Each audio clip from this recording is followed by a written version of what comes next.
So Woody, sitting down to look back over 9 amazing, magical years at Rotherham United, we're going to go right from the start of the journey up until the modern day. So feel free to come back through some memories with us. 2014-15 was the season you signed. Great. Going all that back all that way. Why Rotherham United? Why did you come and join the Millers? Well, I've been at Charlton for a year in the Championship, and Chris Powell signed me that year in London. But my missus and 2 young children at the time, they were only very young, were in Leicestershire. So previously I was at Coventry and we got an house there. And because I'd moved to Charlton for a year, we weren't sure if to make the plunge and all go down, but I decided to just travel myself. It didn't work at all. Football side did, I enjoyed it. I enjoyed being in London on my own. It was good going in, getting tube into London all the time after training. But it just wasn't working for his family. And then Jose Riga got a job, Powell got sacked. I can't remember if it was February or March time, but I never played then, never involved.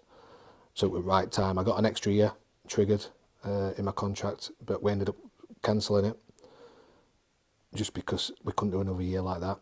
And we decided to try and get somewhere close to home. We're back where we're from, sell his house in Leicestershire and move back up to West Yorkshire, South Yorkshire. And Rotherham came about, Steve Evans came about, and yeah, it just worked and fitted at that time. I think football's all about timing, and it just suited me at that point. They'd just been promoted to Championship. Revs had just scored his one goal at Wembley, and yeah, it was a perfect fit, perfect match, and signed a 2-year deal, and then at the same time put my house up for sale, and I was travelling to start with, then in July from Leicestershire. You mentioned all the geographical things, but Steve was a bit of a salesman as well, wasn't he? Did it take much selling other than the geography? Obviously, like I said, just got into the Championship. What did Steve have to say to you? No, he didn't really need to sell it to me. Like I said, Championship football, just been promoted. I knew straight away as soon as I was listening to the game. I don't know where we were going in the car, but it were on the radio. And when they won the penalty on the penalty shootout, it's like, yeah, I want to go there. That'll suit me down to the ground. Championship football, back home. Let's try and get that sorted, and it did. Obviously, we live in the world of social media now. Do you remember the social media announcement, how we put it out back in the day? No, I want on social. I'm not really a social media guy. I still are now, but I can't imagine it were. Yeah, lovely. Not quite Cheers for that. Yeah. Not quite the massive. No, fanfare. Yeah, good. But that wasn't a dig at you. That was just how everyone did it back. Yeah, it wasn't a thing like it is now, is it? Yeah, there's not much to it, is there? So that tweet before all the 9 years that followed was a bit underwhelming. Yeah, there you go. Very underwhelming. Oh well. Right, moving on. So you'd signed, everything done and dusted, wanting to play Championship football. You've got back home, but I don't imagine the first sort of year went as you'd have liked. Really, you were out on loan, weren't you? But by February, I think it was, and with Crawley, so you'd obviously took the plunge. Jesus, look at me hair. I look like a Lego man. A Lego head. You know when you plonk. It's not good at that. A bit longer. I look young though. Nose is still the same. You took the plunge, you come back, and then you found yourself out at Crawley, which was not in Yorkshire anymore. Yeah, well, I thought I did all right pre-season when I signed, but the manager went with the 2 lads that had gotten promoted, which rightly so. They did well and they were playing well pre-season, so I had no issue.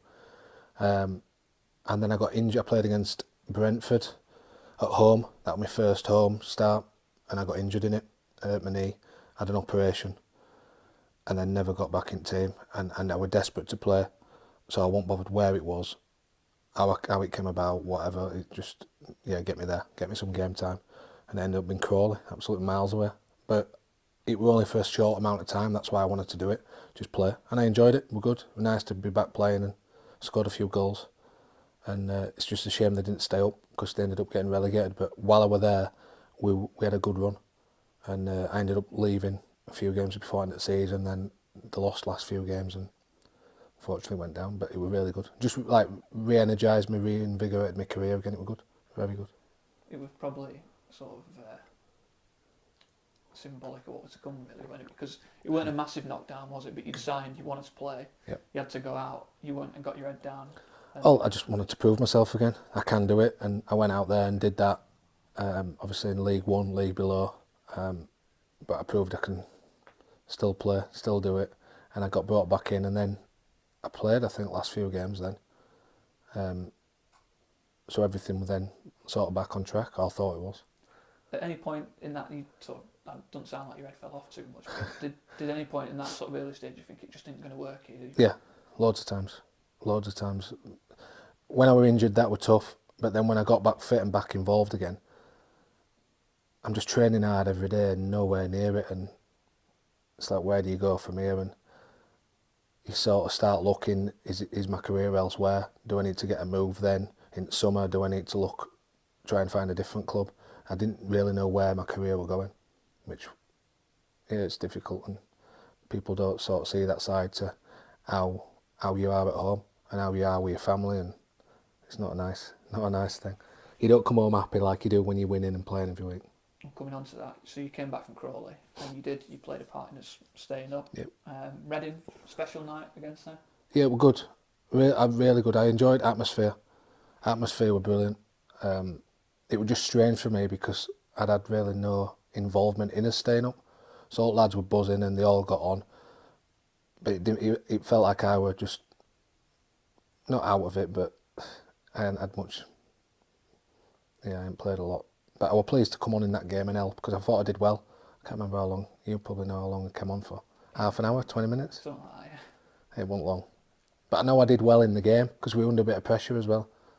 But then scenes after were good. Loved scenes after, and I remember going up to Chairman's bit at top. Events off the pitch have left Rotherham still needing points. See, good keeper there as well. Martinez. World Cup winner.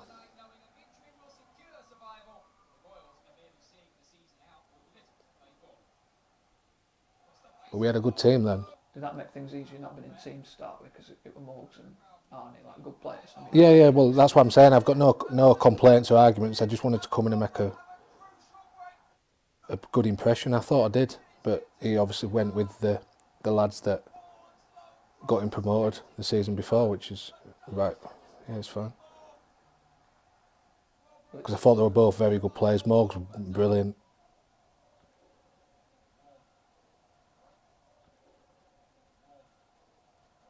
Yeah, because I'm definitely not involved in these.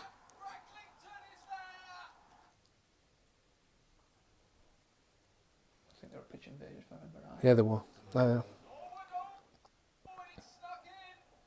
Am I on at this point or not? I think so. It's like right. Am I on there? Yeah. Oh, there's a shock he scored. Am I there, yeah? Yeah, I'm there, number 6, yeah.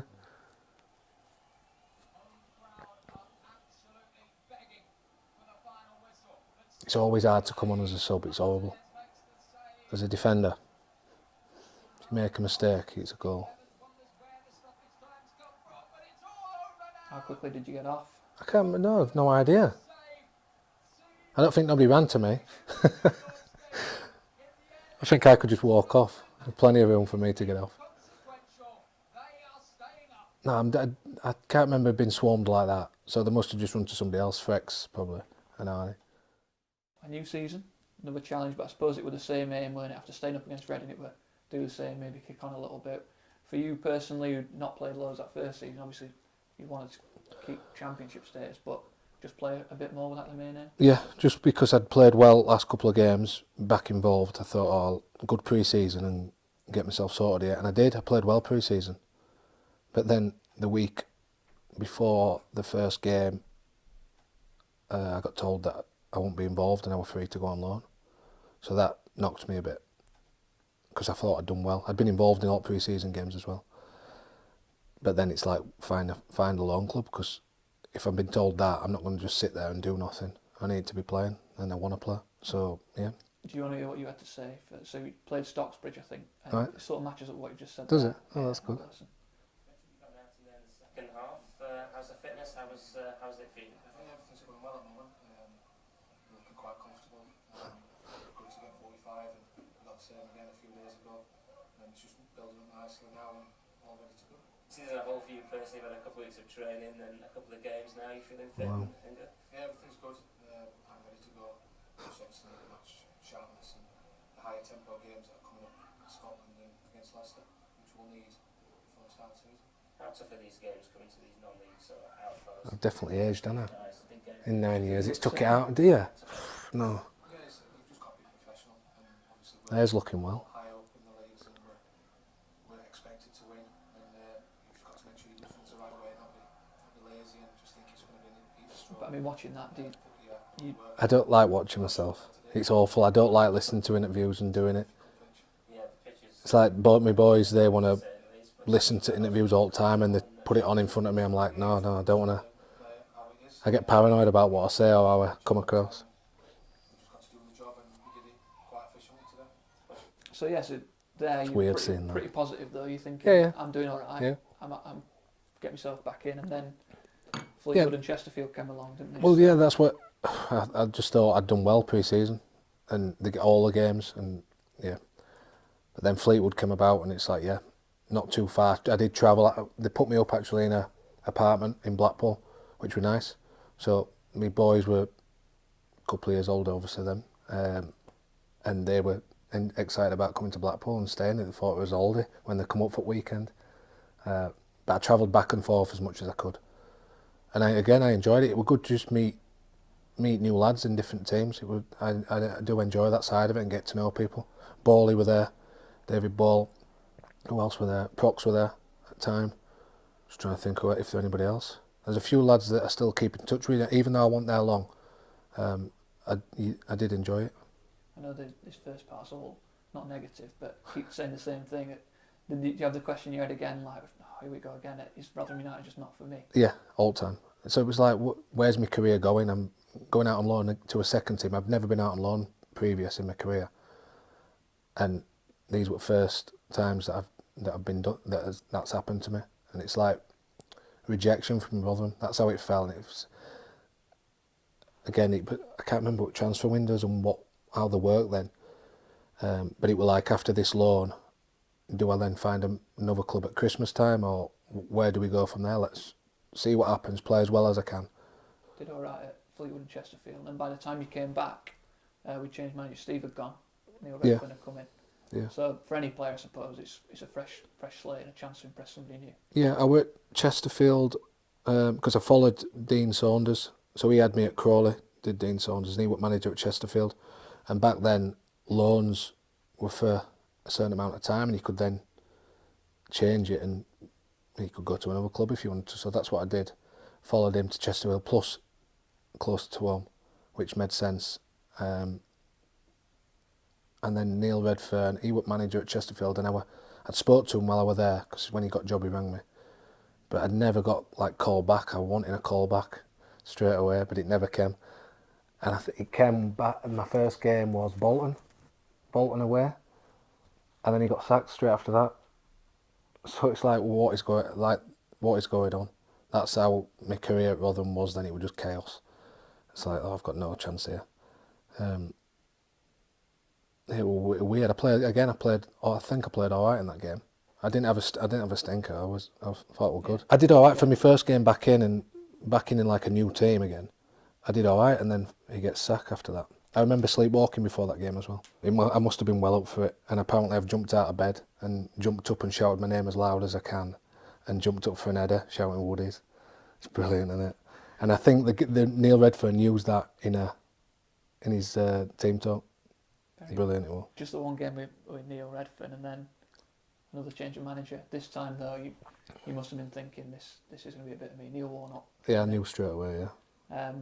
And yeah, this time, after all that sort of adversity, obviously you probably had a few doubts, but we've said before, haven't we, you must have thought yourself as a Neil Warnock centre-half, Neil Warnock player.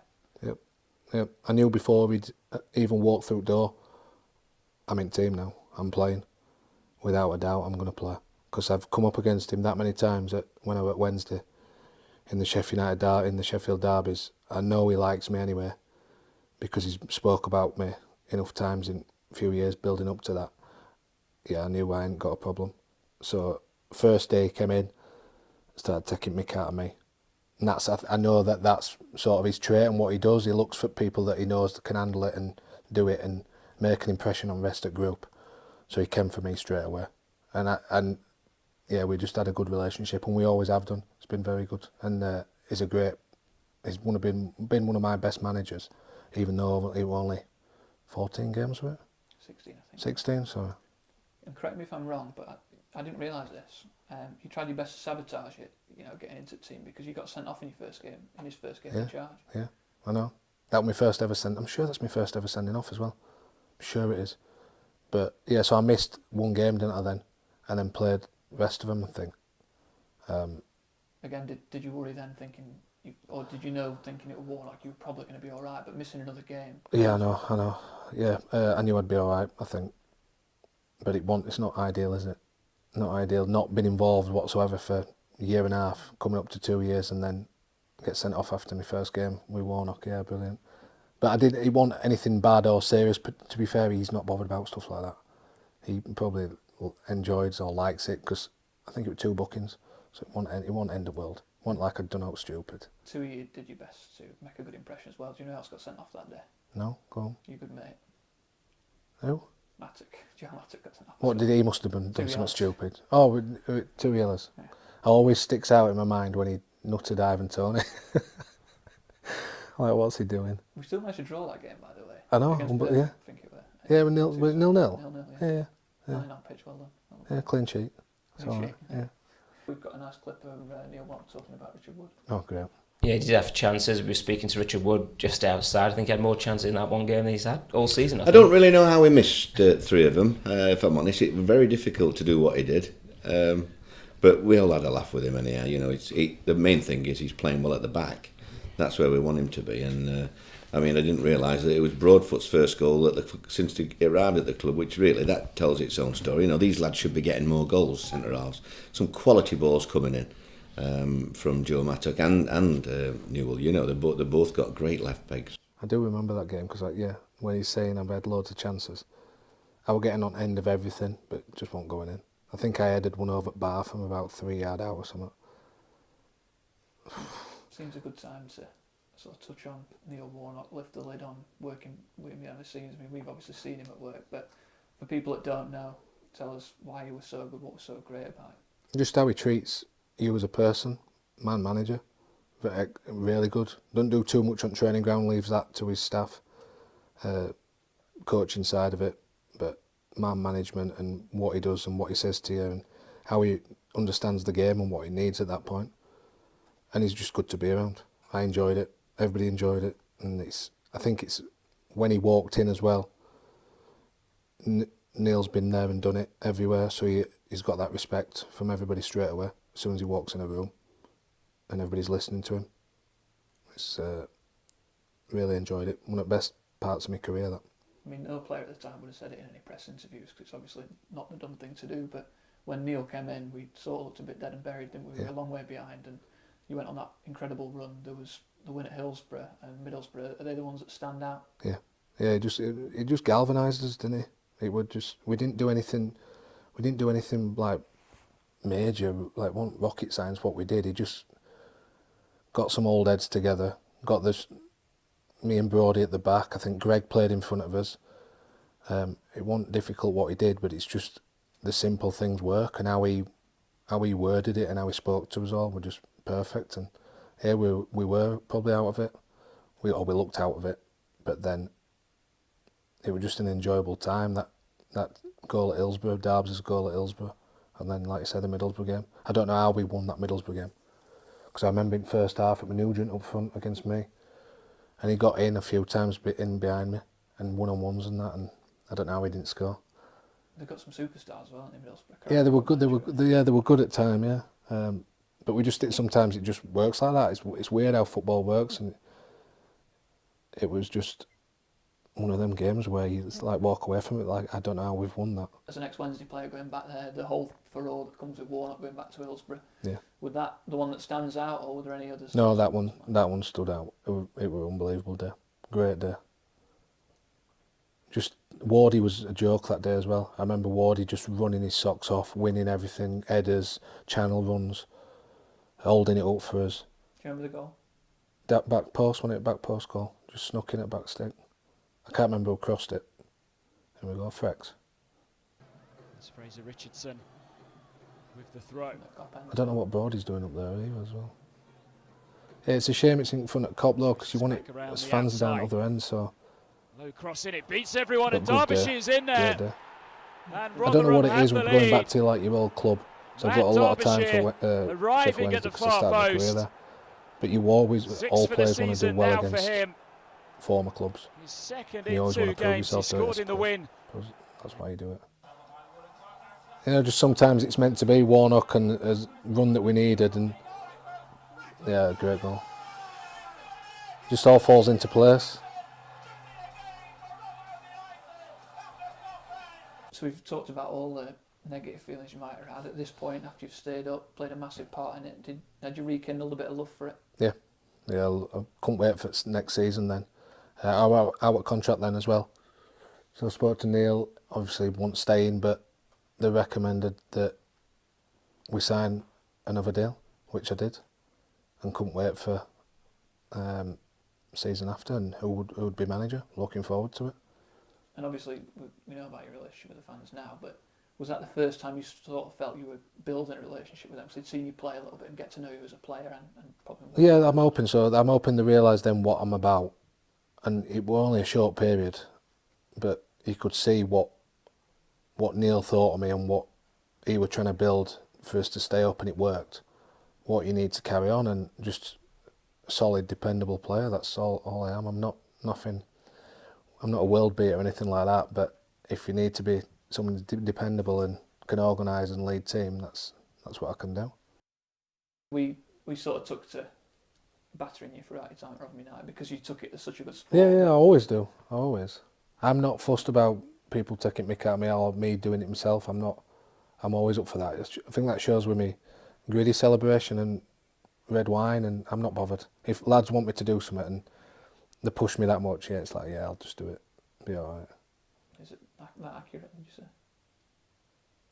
Oh yeah, everybody says I'm about 50, so yeah.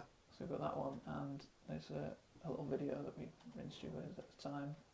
I get called old man, granddad, fossil. I get it all. So I don't mind it, to be fair. You remember this one? It's yeah, I do. Yeah. And it's not unlike me, this. I'm a bit flustered. I'd just come up steps. Congratulations, great win for the Millers. Great start to the season. How was it? Giving another couple of goals because we know. Oh God. Everybody loves a goal. See, I just scored. I've got other stuff on my mind. Another good performance. He's trying to help me. You've got the headphones on, that's a problem. You turn them round. There we go. Got to score goals. Can't put a pair of headphones on. There you go. I want my mic this way. There you go. You've got it now. There we go. We're sorted. Yeah, tell us about that performance. Styled it out in the end. Well, I tried to style it out, but that's unlike me. I'm not. Sports journalism, well, I know, yeah, that's what I mean. I did journalism. I should be all right with stuff like that. And I'm not. It looks like I come across a bit stupid and a bit thick there, but I might speak like that sometimes, but I'm definitely not. Probably the toughest one for us to talk about, obviously, as a club, because it worked hard for a number of reasons. Neil, in the end, decided after a bit of protraction that he weren't going to stick it out and go for a new challenge. He wanted to get promoted again, didn't he? Was that something that you were keeping an eye on? I mean, especially someone who got on with him so well over the summer. Were you keeping an eye on what was going on with that? Yeah. So I sort of knew he wouldn't stay. I knew he'd get a lot of interest from other clubs. That'd be a better opportunity for him for the promotions that he wanted. So that was sad, but then look forward to who were going to come in. Fresh start again, and just got my appetite back for it with that end to the season with Neil. Look forward to a good pre-season with whoever it would be, and then kick on from there. Let's go again.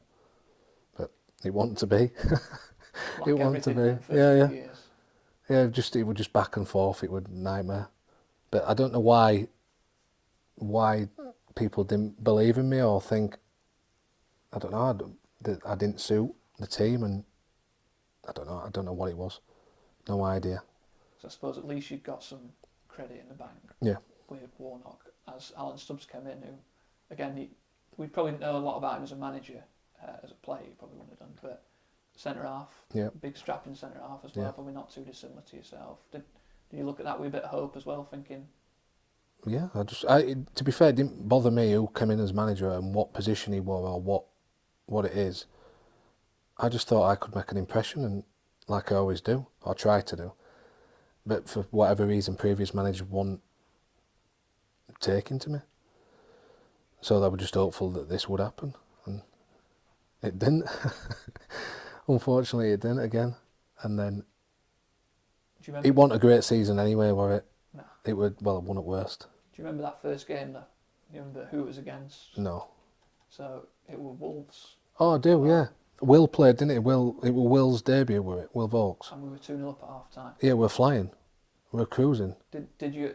I mean, I'll let Kel play as you're talking, but did you think opening day smashing a team like Wolves? You think I've got half a chance of being a good championship side here? Yeah, well, yeah, I think that's why second half happened. I think we got above ourselves with it all. Because that first half, I remember we were popping it everywhere. Will was spraying it.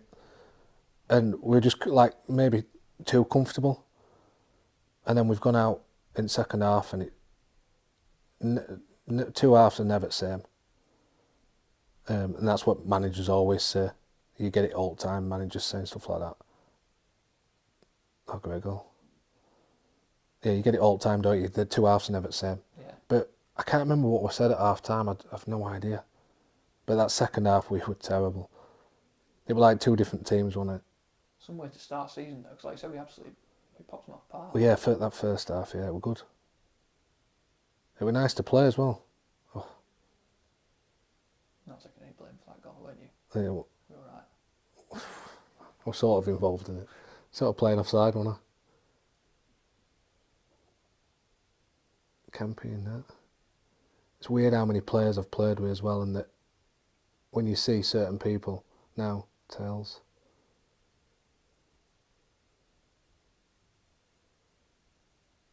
And like when I'm talking to lads in the dressing room at the moment, or was, we talk about certain players and players' names come up. Oh, I played with him. He was at Rotherham a few years ago.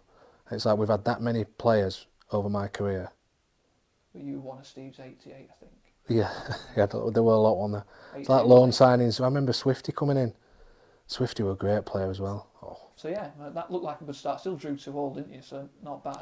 Yeah, not bad, but that second half was bad, wasn't it? Then you played first three games, and then you were out at team again. I remember our out at team then, we lost, off top of my head, it's Villa, at Villa Park, and it wasn't a great day, but then that were like it then. That were me done, and I don't think I travelled and stuff like that, I were left out at squads, and it was difficult. I just kept my head down though, and that's where Warney were helping me. Warney was fitness coach then at the time, so I used to do everything.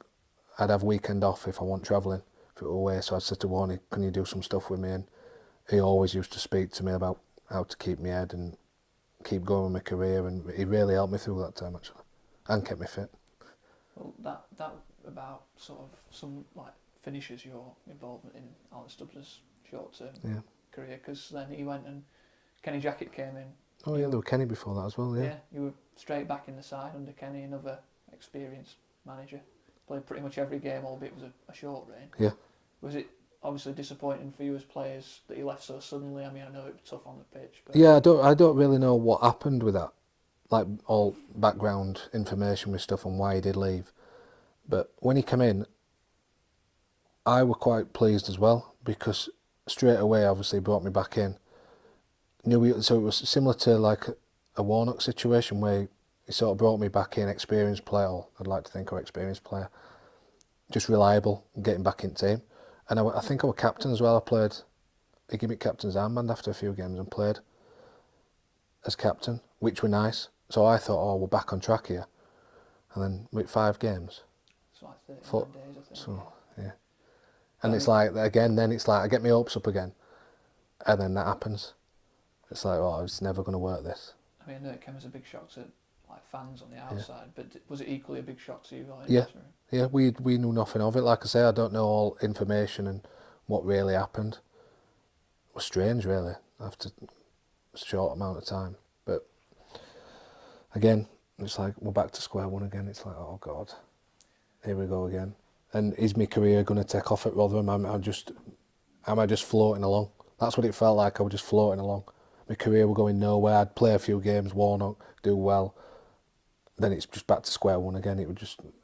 a nightmare couple of years, really. Yeah, like 3 seasons in now. Yeah. You still can't. Again, Can't mental. establish myself, do anything, yeah. Some your fault, some not your fault. Yeah. Most of it not. I'm not saying I were set world alight with my performances, and I'm not stupid with stuff like that. But we just never got a settled manager, settled team, and settled into playing. It never happened for me. Well, I didn't know that sort of it was Warney that kind of got hold of you before, but obviously came at a good time that club then turned to Warney to be the next manager. Yeah. Someone that you'd known a long time because he'd been there with Steve as fitness coach, hadn't he? Were you excited at a chance to sort of? Because I knew, again, it was similar to Neil time when he came in, that I knew I'd play. I knew I'd play under Warney as well, because he had his coaching staff as well that I'd obviously speak to, or people that helped out, and I knew that he'd play me because he knew what I brought to the team, and experience-wise and dependable, just reliable, and that's all we needed at that point, because it were all over the place when it chaos, the club. So he just tried to steady it, but it was an impossible job for him. With what we had in the squad at that time and how we were set up as a team and what players we had, I just felt sorry for him. That's how I felt, and I would try my best and to help him, because I would got a chance to play again, so I was just giving everything for him, but it was never going to work. Do you remember that first game at Burton? You'd literally done. Yeah. I think you'd probably been captain Yeah. that day. There were like you could feel like real desire around the club that everyone wanted to win it for you, Yeah. didn't they?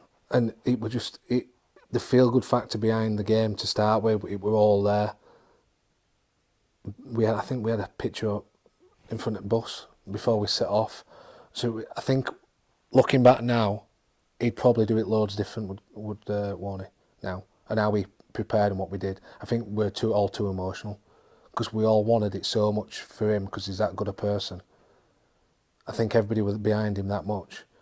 It just didn't work, and it was a shame, because if we could have done it for him, it's like we all were doing it for him when it shouldn't have been. It should have been for like the team and the club, but it felt it was too much on him at that. He didn't put it on him, by the way. It didn't.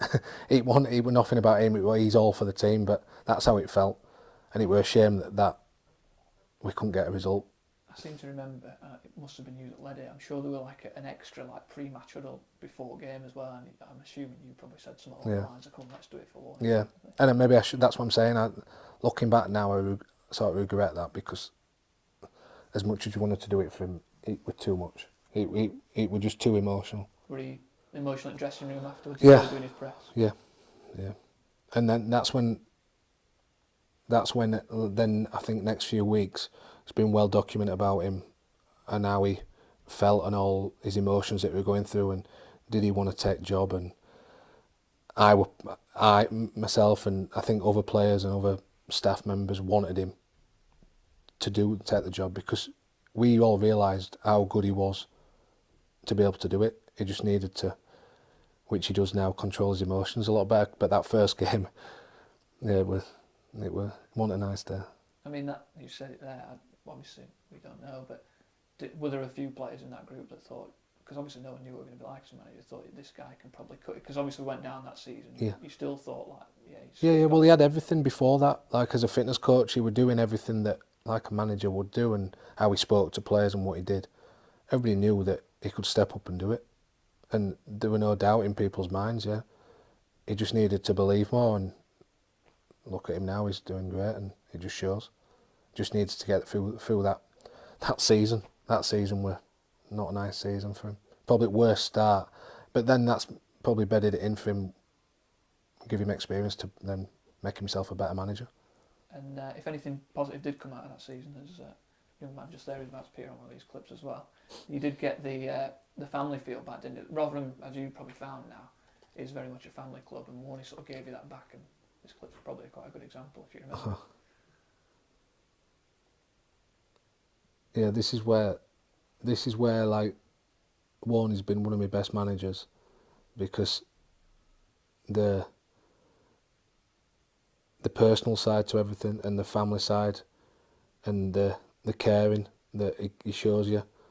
So like, my two boys love football even at that age. I'm trying to think how old they are then. But he says bring them down. So in school holidays, when they're off school, let them come into training, be with lads, because I don't think many lads had children at that point then.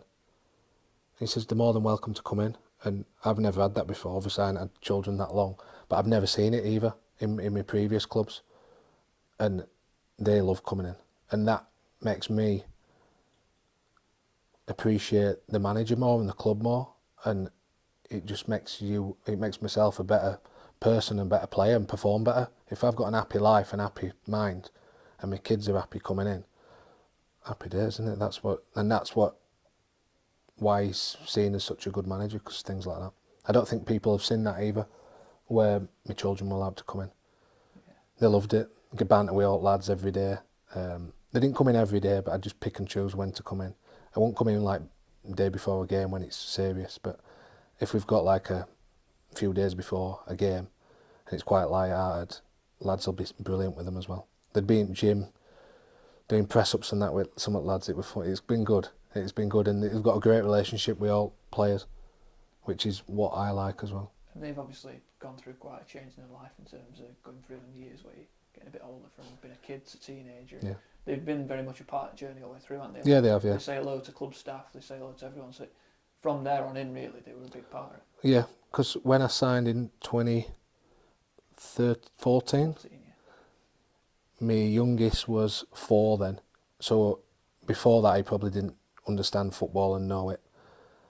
And for the last 9 years, he's grown up Rotherham, and he's seen how it's progressed. Probably them early years, he doesn't remember too much.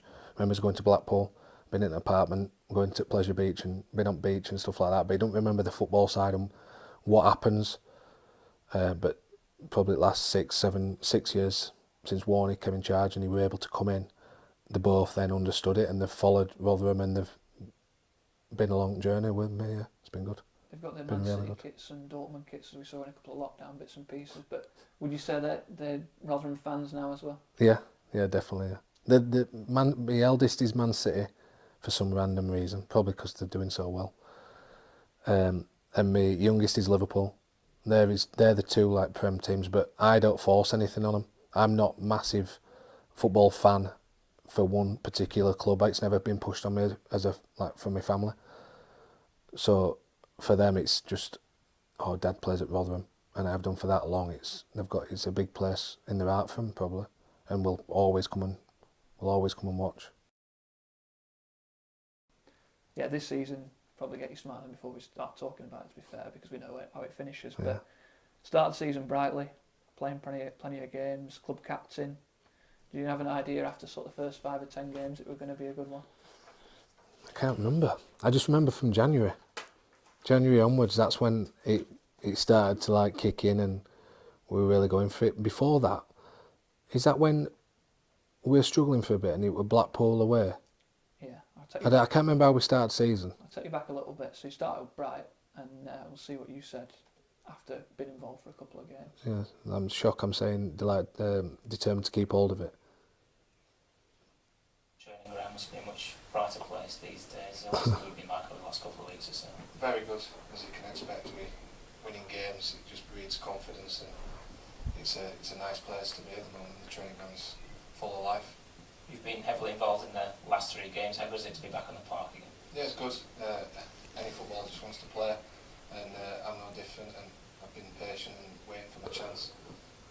Just a bit too long. Keep it the season, make sure I don't lose that shot. 3 years I've been waiting. Play well, keep the shirt. In your case, that's kind of come to fruition for you now. Yeah, it has, and I'm determined to keep hold of it now. I realise there's a lot of competition, and we've got good players and a good squad, which only helps the team, and I just need to make sure that I keep playing well and performing at a level that the manager. I just wanted a proper chance. That's all I wanted. Do you think you can tell sort of in what you're saying there that you did not have any doubt about yourself, but because you've been scarred so badly from previous time, you were just like, desperately. Yeah, and that maybe helped me for that season. And that's maybe why it ended so well and got promotion with it, because I was. And I probably a last resort won it. It were probably, after them 3 years, it were like make or break. Either I do well this season, or if I don't, that could be my career. Not over, but I could only see myself going more downhill. I'll go lower down. Yeah, it were make or break, definitely. I think I remember having, well, in fact I did. I went for a meeting with Warney at the end of that season, with Richie and Amy. Went to Costa, near opposite Meadowhall. And they were saying to me there, it's like make or break time. We want to give you a chance because they believe in me as a person and how I was. But my career was just slowly going downhill. And it was like last chance saloon here. And I realised that, and that's probably definitely why it happened. And I played so well. Sort of talking more broadly about that season, we had a bit of a slump, slipped a little bit, and then we went to Blackpool. And Noise was outside, not inside club, but we're talking about, he's won his job all right. Yeah. We obviously wanted to get promoted. And we were 1-0 down, if you remember. Yeah. What Half-time. were your memories of that game at Blackpool? I'm trying to think what happened. Half-time was a major turning point, wasn't it? Because the manager made 2 changes. He took I'm sure he took Jono off. Did he put Bawley on? Bawley and Jerry? Well, that memory's good, isn't it? But it was just, words were said in the dressing room at half-time. And it was like make or break then. What date was that? Was that December? December, yeah. Did it feel like you to that as players? Like, did you aware of that? Yeah, we can hear noise. Yeah, we are aware of noise of what's happening before the game and talk around manager and stuff like that. Yeah, and I think you could feel that on pitch and from fans as well. But yeah, I don't think we looked back after this, did we? No, this is what started. Yeah. So yeah, that seemed to flip season on its head. You've not been terrible, but you just weren't really top end of the league. Yeah. Really. Went on a great unbeaten run. I think it was 13 games. But you were back inside, got a real momentum, and Warney had sort of established a way of playing for you as well at the time. And the way you were playing then, it sort of gone a bit more the Warney way in terms of all action.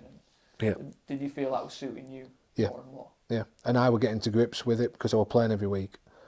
I knew what he were asking for, and that's what I can give on pitch. I can relay that to lads on the pitch. If I know back to front what's happening, I can be commanding it, shouting it, helping people through it. And so you just get used to what they want. So we'd do it with Richie where he'd go through meetings with us, but by the end of them, and most of the time, he'd just say, "Come on then, tell me," and we'd tell him everything that we needed to do in the game. And we'd watch clips on, say, an opposition team. From watching that clip, I knew the strength, the weakness, how we play, what we do round it, and most of the team did as well. So it went into a game just knowing that, and me screaming at people to press and go and lock on, and next person goes, and it were all nailed down. We all knew what we were doing. It was good. You had no nicknames by this point in your Rotherham United career, for obvious reasons, because you've been in and out. But it was around this sort of time that you did get yourself one, and I'll let Colin play a clip for you. His determination in the box is the difference between 1 point and 3 points. So we're grateful for that. But like the wrecking ball enjoys it when he goes in the box. Yeah, but that sums up Warney as well, doesn't it? His character coming out with just random words and comments for players and that. I can't remember how I scored that Fleetwood one. I don't know what it came off, but I knew that I took 2 players out and steamed through. Yeah, this is the one, isn't it? Yeah, and there's a picture after as well. I've got a picture somewhere that I don't know if that's Pondy on floor. So I played with him when I was there, and he's on floor. Not the most orthodox, but I'm not good. Yeah, it don't bother me, stuff like that. As long as I'm just, if ball's there to attack, I couldn't care less what's in way, even if it's my own players and that, I'm steaming in. And yeah, I think that sums me up what I am and what I'm like as a player, and that goal typifies it, I think. By this point then, there were no looking back. We were very good, weren't we, and booked us place in the playoffs. Scunny were decent, we got over 2 legs at times. Scunny were, yeah, they were a good team on there. Newley scored his first touch, drew 2-2 at Lamford Park, and he coolest celebration ever, if you remember. Yeah, and he got his Balti pie chucked at him, and he licked it, he got it off his face and licked it. It was brilliant. Boys were there that day, and Jade were there, both boys were there, my dad, and they were probably in line with Newley, and they were stood in aisle bit, or close to aisle, and because it was only small and crowded. This is why I've never experienced like an away day probably, and I'd love to go. they got beer chucked all over them. They got stormed down, fans all around the front, and they got taken out. They were only young, fairly young at the time, but they loved it. And I think that's given Bug then to go to away games and wanted to come all the time. And that's that celebration that day with that Newley. Brilliant. It's obviously 2-2, which were decent because they were good. So you take a draw coming back to our place. Don't even remember this. I wondered if at the time whether you thought about it as captain. Ryan Williams said something in press that were like taken a bit out of context. But Right. he basically said, if we play as best, we'll beat him. Which he meant innocently, but like it was stuck all over Scunny, dressing rooms and stuff. Right. Not metaphorically, maybe. Yeah. But you never aware of No, that? no, I can't remember that. No, Yeah. no. I remember like with me and Matt sitting there. It wouldn't have bothered me at the time anyway, all lads, because it's hard when you're doing interviews anyway. You don't want to say. That's why I probably don't listen to mine, just in case I've said anything wrong or stupid. But you just sort of get, I don't know, you want to be safe sometimes, and you don't want to stick with cliches. I don't anyway. I want to try and do something original. But if you just get caught up in the moment and somebody asks you a question, you just reply, and it's too late then. You can't get it back what you've said. So it's not end of the world. It definitely doesn't help though if they stuck it up everywhere and used it as motivation, but it didn't work, did it? So we're all right. You said to us loads of times in interviews, on the subject of interviews, that you like big games, Yeah. you like the pressure games. Well, the return leg was one, and yeah, you did all right in it. What are your memories of this one if you play for us? Yeah, but we have, I can't remember, I don't know if it's Richie says it, long throws, you never score first contact, but it's important you get first contact. It's like, I keep saying it to him now, I can score first contact, don't worry about that. Did it feel a really significant goal at time? Yeah, it did. And it was just before half time, I'm sure they didn't want me to go up. I'm sure they're calling me back, and I ignored them. I ignored them and went up. Because I'm always fancying myself, I do. I love going up in opposition box. Just to cause a bit of havoc. Even if I don't get first contact, I'll disrupt or do something. And yeah, great again. I've got some good pictures as well of me stupid jump when I run to the side and do a stupid jump celebration. I've improved my celebrations now. I've got 2 boys trying to tell me what to do. Well, appropriate we took a bit of a break before your favourite section, probably of the whole thing. Yep. Going to Wembley with Rotherham United, done the hard work against Scunny, and yeah, trip to Wembley. But was it your first? Because you'd been to Millennium with Wednesday. Sheffield Wednesday, 2005 playoff final.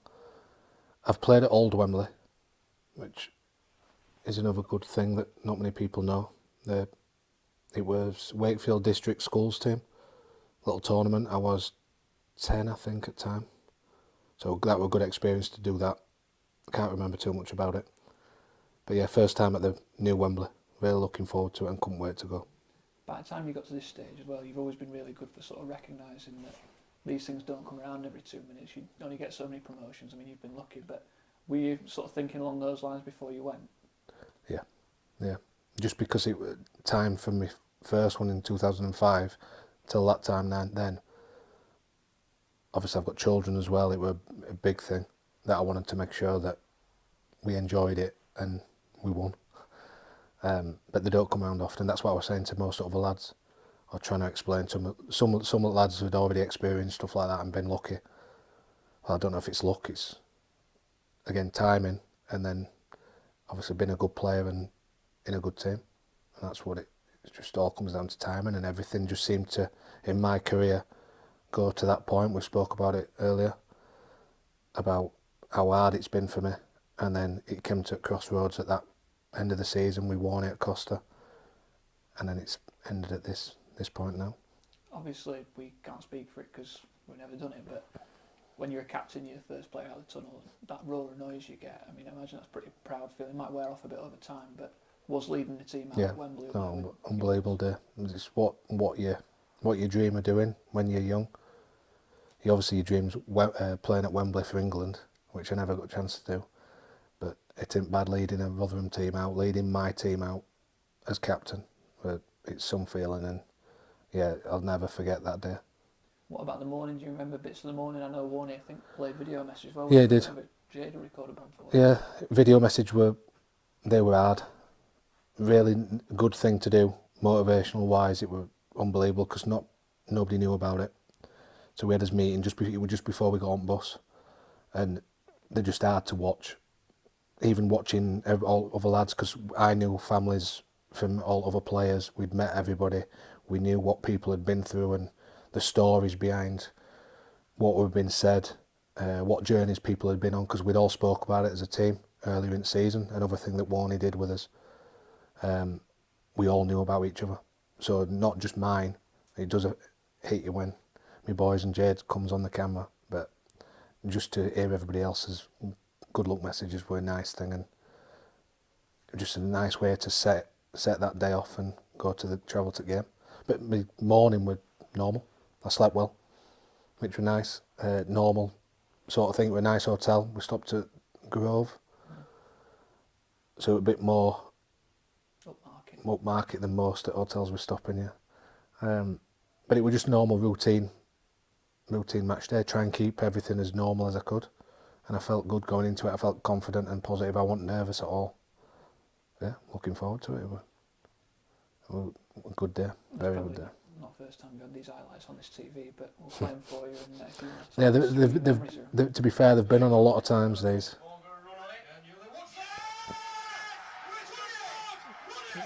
I just like Breck's commentary as well. I love Breck. Breck, Rotherham legend. He's a lot bigger legend than me, put it that way. And I'll just love to hear his voice when he's commentating on this. You've almost got a look of disbelief on your face. Could you believe his score, or was it just the fact you're getting mobbed by everyone? I've always got confidence. I like that routine that we did as well. I always like that little shimmy.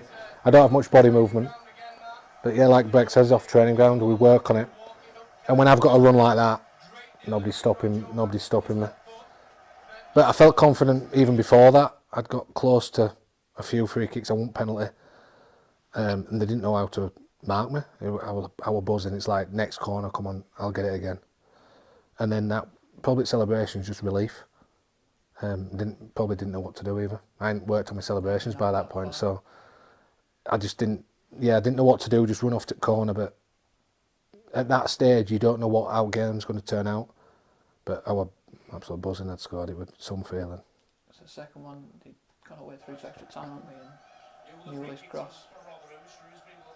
It was quite. That lad that came on there that's marking me, I was trying to. He'd come on because Carlton Morris had just gone off injured, hadn't he? There's so many things wrong with it, isn't there, really? I mean, Gray said this would be your favourite out of two. It is my easy. Right foot when you're left footed, not a header. Well, it's not the most glamorous finish, is it? It's just a toe poke in.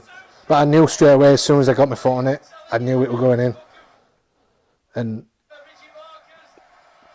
me first, I don't know why first, well, it was circumstances. Just why I run to Jade and boys. The adrenaline, by the way. Yeah, it's nearly 80 yards that. If you look where you've run from. But it's not the best goal, but it is, in my eyes, it's my best goal of my career. Would you agree with Gray as well? It would be a pick of the two. Yeah, without a doubt. There's just circumstances around it. I knew that were it. Extra time and just sprinting back to boys. How long did it take from hitting back at net to thinking, where are they sat? Like split second? Straight away. That's it. I'm off. It were. Warney thinks I'm going to him, doesn't he, to start with? Yeah. He said it a few times. He's got his arm out waiting for me. No chance. Straight past him, and just seeing my boys, they were crying. I think you wanted Jade as well. Just emotion. It was emotional. That. Although I'm on pitch and just that exhausted as well. I got to the end of it, didn't I? And that's why I'm on floor. Then some other lads couldn't get up either. It was it's just that relief and emotion of it all. It's you can't describe it, and it's hard to say it to fans and people that don't play football, haven't played at that level, what it means, and that is some feeling. And then obviously, like I say, you played at Old Wembley, but to go up the famous Wembley steps as captain as well, you get the first one to get your hands on the trophy. I mean, what that surreal moment midst of. Yeah, very surreal. Yeah, I don't remember this so much. This bit. going up steps, everything's a bit of a blur. That I remember lifting trophy, but not actually going up the steps to it, and how long it took and what we were doing, because we got stopped at one point. But yeah, it's I can't remember this is where what you saw play. that from. A young lad gave me it. And I promised him my shirt. And it wasn't until I think it was this season, he came up to me, and I met him. I think it was in Players Lounge. I met him and his family, and I think it's his dad. He came up to me and said, "He ain't happy with you. You promised him your shirt, and he was one who'll give you your magic hat." And I've no idea that I'd promised him my shirt. I can't remember a thing. I must have done, obviously, but because of the day and everything that was going on, I've no idea, and didn't even think to find him out and see where he was and give him my shirt. And yeah, that long later, the years later, and I have given a shirt to him now. I have sorted him out, and I apologised to him, because that ain't like me anyway. And I said I just completely forgot. Everything were blur that day. So Speaking of things being a blur and things not been like you, I mean, we've rolled you out and we've lost 3-0 all over the place. So you've just won at Wembley, and you were miserable at full time. Oh yeah. Tell us why. I don't know. You just didn't really get a chance to celebrate with people, did you? No, well, it was adrenaline, and everybody says when you have that many, if you go that high, you've got to drop back down at some point. And I'd done loads of interviews, which I don't mind doing, because I don't mind. I'd scored 2, so I'm quite happy that I had to do them all. There's no issue with that. But after doing alt videos everywhere and interviews, I didn't get round pitch with everybody, with all lads. I sort of went on my own, I think, after. Walking on my own to clap fans, but then I see all lads jumping about everywhere, and then I'm getting pulled for another interview. Then we went in dressing room, lads are spraying champagne in there and going, music's on and that. I had to do another interview in dressing room. What happened then? I had to go back outside in my kit and my flip-flops. I think I seen you then. You were having some treatment as well, I think, when I came to Oh yeah, I went in a bad way. I hyperextended my knee, and my knee, they were worried I'd injured my knee bad. My knee was size, it doubled in size, my knee. And I broke my big toe. So I was in a bad way. So that didn't help. Got dragged back outside.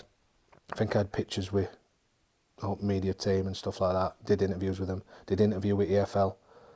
Who else did I? Did plenty more. I did loads. Went back inside then to get ready, to get changed, and it was empty. So I've just gone from scoring 2, high as a kite, absolutely buzzing, lifting trophy on, going up steps, to then showering by myself. Quiet, no music on, it's dead. There's not one person in the dressing room. My knee's massive, it's killing me. My toe's huge. I hadn't had a beer yet. And yeah, that when we come down. And then I went upstairs and met my family, Jade and boys. And I had some friends there as well.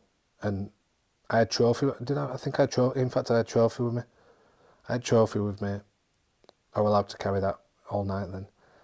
But then I give that to them, and they were buzzing. Then wanted pictures with me. I just wanted to sit down and just leave me to it. And I would just sat on my own and just. Or my mate got me a beer. And yeah, just sat down for a bit. It's just the untold story. People kept coming over to me asking for pictures and that, and it's like I couldn't be bothered getting up, which is unlike me. It's not me at all, but that would just euphoria at day and then come crashing back down. But then I picked back up, don't worry, I was alright later on, but I was still struggling with my knee and I couldn't walk, and it took me a long time to get back. Luckily there was nothing wrong with my knee. It was just I'd hyperextended it. It swelled up to protect it, and it was fine. So all good in that respect, but I didn't at the time. I was worried about it, and that was on my mind. Even though I just helped to get promotion, it was just. In terms of the celebrations and when you pick yourself back up, did you make it with Vegas that year, or just a watch, or what were the night and no, like? With the lads, we had to do over at Road at Hilton, which we stayed at. My family stayed at as well. And we had the club put a do on, the chairman put a do on there. We had some food, drinks, and then most of the lads went into London and finished night in London. But I wanted Mood to do all of that. My family were there, so I didn't want to leave them either. It were more younger lads going. And my knee wasn't great, so I didn't want to be stood up walking, trying to get around London. But they definitely had a good night, I know that.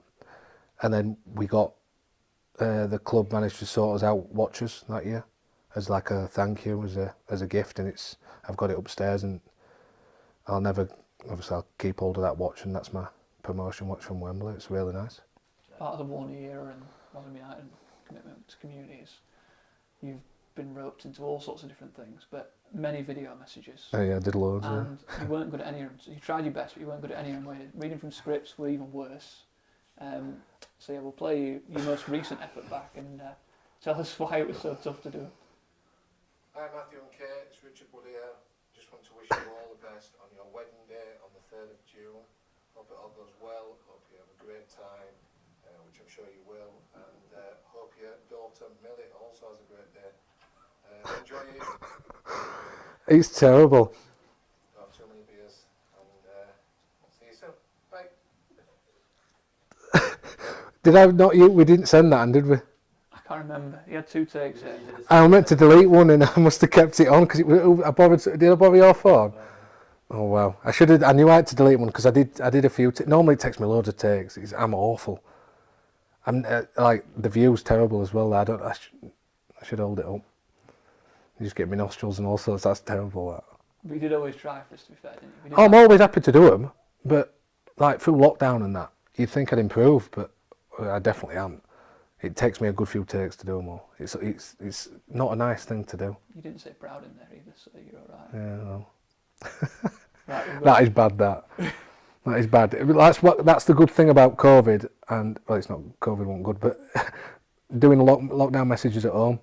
Nobody knows how many takes it takes, do they? I just send one over, but it's took me all afternoon to do it. But the best part is Finn did you over there, because you did delete that, but you managed to find it in his deleted folder. Oh, there we go then. That's poor that. It's a good job I didn't do any more, because I'm not half at the time. It's like I stop halfway through and go, no, that's terrible. That. I knew that I deleted that because I didn't do it coming down tunnel. I did one across pitch then, or walking down side at pitch. At least it was only 2. By this point, obviously, Wembley heroics had, we talked about how long it was taking you to make Rotherham United feel like home, but it got you sort of cult hero status, hadn't it, really? Yeah. So going into that, it must have been nice that, you were going in with a bit of confidence. Yeah, I was back to my normal self then. Everything were good. Everything good at home, everything were good on the pitch, everything I were comfortable at Rotherham, everything were going well. Management, I were getting on with them. Our captain, just done that season before, yeah, everything were in a good place. We've had a few of these, but we'll listen to you. Again, season, yeah. So I think you're still smiling from Wembley to be fair on this one. Yes, very well so far, injury free. It's been difficult, it's been tough sessions, but yeah, just happy to get through them. And the euphoria of Wembley, I guess now that that's all died down for you, what a great day it was, but you're fully focused now on the new season, just 2 weeks away. Yeah, it was a great day. Still see a few videos now and again popping up on Twitter, but you just got to try and forget about it and focus on this season. You got to try and forget about it. You definitely not forget about it. I look well there. You can tell I've had a good summer. I definitely enjoyed myself, got a good tan. I didn't realise how many variations of a really short hairstyle you've had. Thanks. There's been some bad ones. I had a good quiff earlier, didn't I? That ain't too bad, that. That's one of my favourite ones, that. So back in the Championship, mainstay in the team, and started with a trip to Brentford as well, which were obviously a harsh introduction. Yeah. Remember that one? Yeah. Back to life in the Championship. Yeah, it was an awful day. They were very good. They played a good style. It was difficult. I think they played 2 10s and one up front, Mopai up front, and then they were, I can't remember who went 10. Anyway, they were unbelievable. 5-1. It was red hot as well. Red hot, and they were just popping it all over the place. We were trying to press them. I can't remember what formation. Did we play 4-4-2? I think we played 4-4-2, and it just didn't work, and we got hammered. Yeah, and it's like, surely it's not like this every week. Yeah, it was a difficult day, that. I'm going to say, we talked about Wolves earlier and how you blew them away Yeah. first half. Give you a lot of confidence. Didn't take too much confidence away, but did you think, like you say, hopefully it's not like this every week? Yeah, but that's what we're thinking straight away. But because it were away, we knew it'd be, obviously it's different then, there's home games coming up, it's just first game of the season, it's always difficult to judge. You never know what's going to happen on opening day, what your form's like, how are you going to perform, how other teams are going to be. So it's not worst thing in the world. It wasn't the ideal start though. You followed it up with some decent performances at 3 wins from 7 we've got here, so catching a lot of teams out with prowess from dead ball situations. So once you got that first sort of monkey off your back of that defeat, you kicked on a little bit. Yeah, everything. Yeah, we're good. When you're talking about set pieces, we knew what we needed to do. We didn't have biggest budget. We didn't have best players and best team, so we've got to make use of what we're good at and what we can do and what we can control. And we knew we were strong at set pieces, and we got a lot of goals from that. And there were some big names in the Championship. Derby have been one of them, but some big managers as well. Frank Lampard. Yeah, I remember that. Yeah. This one of the most memorable games from that. I'll have a quick watch back.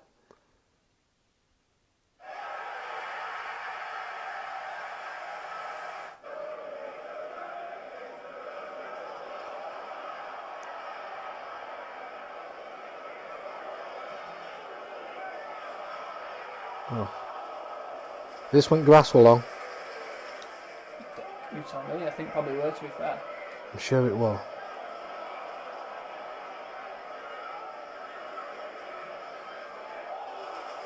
Yeah, I think grass were really long. He moaned about grass, but it was, I think. But he was saying about ball speed and that, wasn't he? Do you know if that was deliberate from us? I don't know, but I'm not sure if it was, but it probably did help us.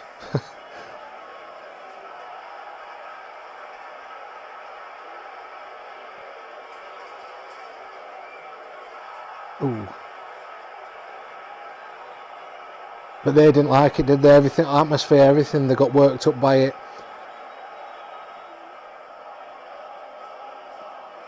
And I think it worked in his favour that where we're seen as a little club in league. And when we're doing alright and when we're playing alright, teams don't like it. Was that a bit of gamesmanship a spot in there? You see yourself go across and point to your head where you're saying you're in someone's head there? I can't remember. I do try and do that all the time. I get to win a penalty there. So I know. He did take me out.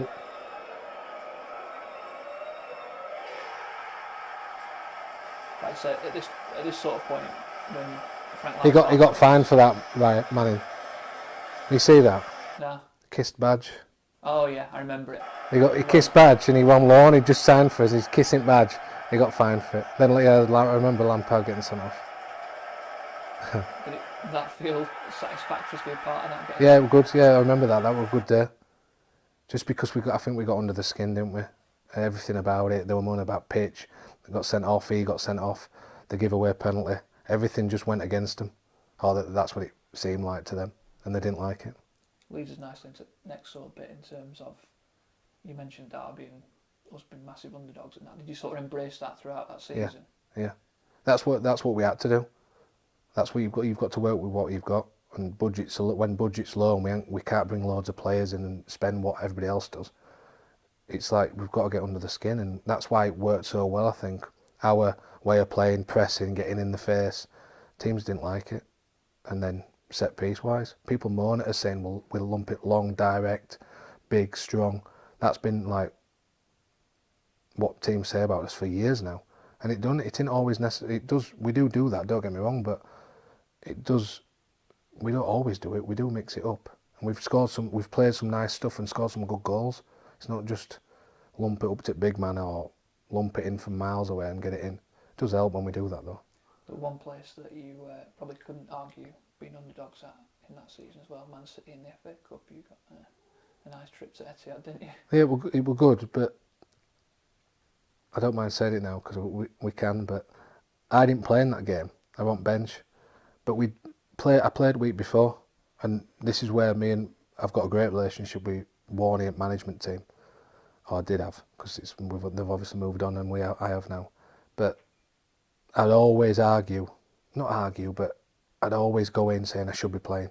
When I get dropped or when I'm not playing in a certain game, at that stage I was always knocking on doors saying I want to play, let me play, I should be playing, I can do this, I can do that, and I'd always state my case and do it right way. I do it professional way, but that's sort of character I am, and I'd always do that. For Man City game, I played a week before. I'm sure it was Portsmouth. Me and Sean Raggett played centre half, and we'd won. And then week after, he changed both centre halves to Man City, and I'm sure he used words that we need quicker lads. But my argument was we wouldn't be attacking Man City anyway. Most of the game we camped on the edge of his box. We didn't leave half. So I know I should have played, and I was desperate to play it as you would be. But he put me on for about a minute. I think I got on for a minute, which I'm happy about anyway. I'm happy to be involved and playing. It was a good experience. And I can say I've played at Etihad. I've played there twice now. So you're chasing a signature there. Will's sort of casting an eye over his... I don't know what I'm doing. I don't know what I'm doing. Fernandinho went touched on subs bench with me, so we were warming up together. And I don't know how I got chatting to him. And I was just saying, my two boys are up in stand behind goal. And he was telling me he's got two boys as well, and a similar age. And he was really nice with me. And I asked him at the end of the conversation if I could have his shirt, and he said, yeah, not a problem. Did anyone ask for yours? No. I went to give him my shirt, and he just says, no, keep it. No, I didn't. I just got his shirt, and that was it. And then I managed to get a new physio at Man City as well, and he sorted me out Laporte's shirt, and he got all team to sign it. So both boys are buzzing with that when I came home and had two shirts from. Just nice little touches in it from them. Shows the class. I know they've done stuff like that, obviously in the past, since then as well, that when they're playing lower teams and they look after everybody and treat everybody with respect and how it should be done. It's good. You obviously say nice things about Man City just in case you still got a deal. Well, you never know, do you? You never know what could happen. Next bit was about the away form in the division, which were really tough, weren't it? I mean, couldn't win any games, but just because of how hard it were to win games away from home. Did it ever become a bit of a sort of stigma for the team, or? We spoke about it and tried to get past it, but I think it were always there, wasn't it? Everybody were talking about it constantly, and it does affect you, and I think that's why it dragged on for so long. But I remember this Shemi's goal, innit? Yeah, this will be it. As soon as this is cleared or in the back. Yeah, good evening, that. Good night. Just a relief, really.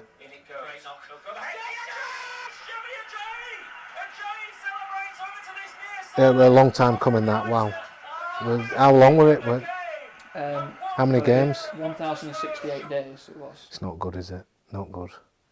But I mean, did it come as a big relief? I suppose it would have done, but...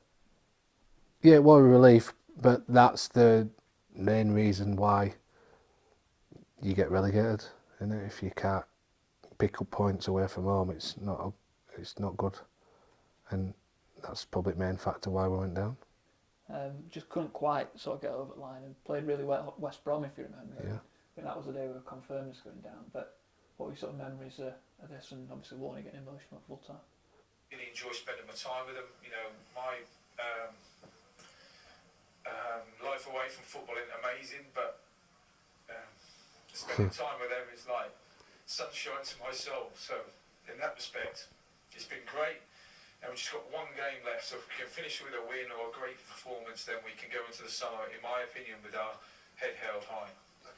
I know he's obviously an emotional guy, isn't he? But did you, especially as captain, did you always feel like you wanted to give him that bit more? Because you could see how much he wanted to. Pretty sincere, weren't it? Yeah. I've always tried to, even when one-to-one with him, just try and help him. Obviously, he's helping me in different ways, but I try and give my I try to give my advice and help him in those situations, and try and help him what he can do. And he's obviously, he can do it all himself. He's getting loads better at it compared to back then. But that's why I think every player that's played for him gets on well, even when you leave. I think that's why other players stay in touch with him, because he's like that with everybody, and he treats you all like a family member, and he does care about you. He might not pick you every week, and he didn't pick me every week, but he does care about you, and that's something that makes you want to play for him, and that's why I think the Rotherham teams have done so well and give so much. And I think when fans watch Rotherham teams, they always give 100%. There's nobody giving up. There's nobody not trying. We might not be the best teams and we might not be the most skillful players or anything like that, but we give us all, and I think that's what fans want, and that's from at that time anyway. We Warney as manager, everybody wanted to give it everything they've got. 2019-20, you'd gone down. You'd already bounced back up at the first opportunity. It's not an easy thing to do, especially when you look at some teams that are in League One back then and these days. Yeah. As a player going into it, I mean, target were obviously promotion, but were you confident that knowing who you got in dressing room, you'd got a good chance? Yeah, I was confident, but like you say, it doesn't always work out like that. It's hard from a relegation, and you get in the habit of losing, and like winning's a habit as well, so it's hard to like change that and get out of that. So when we struggle in Championship and won hardly ever away from home, to then all of a sudden try and mount a promotion challenge, you've got to start winning every week, and it's difficult to change that as much as you want it to happen. It is difficult to do, but for some reason we were really good at it, and we had no issue. I enjoyed it. I enjoyed all the 3 promotions, the 3 seasons. It was good. Start of this season particularly, you were back out of the side again as well, so you were having to earn your space. Slow start to the season, but we started to pick up when we beat Coventry, and we smashed them 4-0 as well. Yeah, I played in that one, didn't I? Yeah. But with that sort of time, after a slow start, just reminded you that there probably weren't going to be enough in group to have a good go. Yeah, it's hard, like I said before, it's hard at the start of the season. You're never sure what's going to happen, how it's going to go. Sometimes it just clicks, but then sometimes it needs a bit of work or a bit of change. And yeah, I remember that 4-0. That's when I think we scrapped I don't know what we played. That Chio was here. Were Chio's signed then by then? Yeah, I think.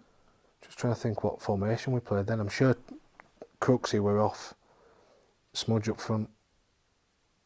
You'll have to see, because if it's not, I'm sure, yeah, because Tree scored a tap-in. He nicked it off McFadden. Yeah, Crooksy, yeah. And that, I think that kicked us off then, knowing that, because Coventry were a strong team, knowing that, yeah, this is us now, and beating a team like that and absolutely romping it, it's like that kick-starts us, and yeah, off we go from there. And then what really did kick-start you were sort of some good form at Christmas, because you went to Shrewsbury again, where I'm sure there's murals of Richard Wood around Shrewsbury, because you always seem to score against them. Beat them on Boxing Day, and then smashed Peterborough 4-0 as well, who were playoff contenders. And is that the... Yeah, Peterborough this one. Off my shoulder. Don't matter how they go in though, does it? I don't know what it is about scoring.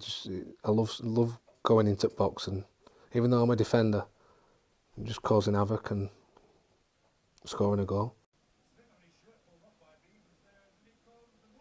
That's my goal, that all day. It never given to me. You have to be on target, don't they? It was. Could you not see it were going in?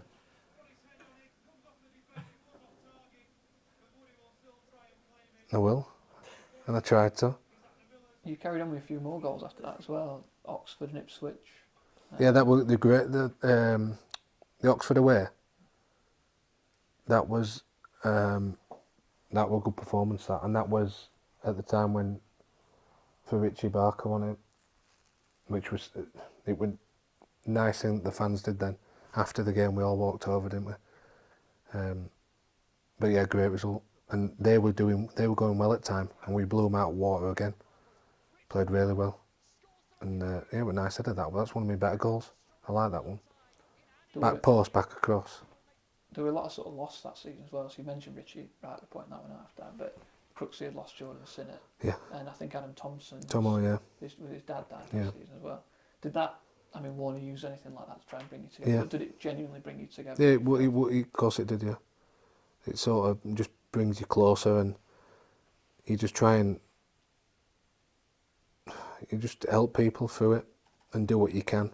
You might not speak to them straight to the point about it, but you're aware of the situation and you do try and help and get together as much as you can. And I think it definitely pulled us together. And it definitely did, like, even me and Tree as teammates, because I were good mates with Sin as well, but it affected Tree a lot, because obviously he's very close mate, he's one of his best mates. So yeah, that brought me and Tree closer that season. And things like that help you play. My teammates next to me, I'll do anything for him, and vice versa, and sharing them experiences and what he'd been going through were terrible, but for him to play how he did and do what he did was some going, and that as a team just pushes us, and yeah, that's why we did so well. And you're obviously on track to get what you wanted to get, and then the world just stopped out of nowhere for COVID. I mean, what was that like as a player before we talk about your random quiz exploits? Yeah, very weird. Like, to be at home, not being able to go out, no football, nothing. It's like, well, what do we do? So then Zoom stuff came about, and it's just weird seeing all the lads on Zooms all at Rousers, and we're doing like fitness stuff on screen with each other, and I'm out in garden doing stretches with everybody, and then we're doing like weight sessions, body weight stuff and all sorts. It's just strange doing it.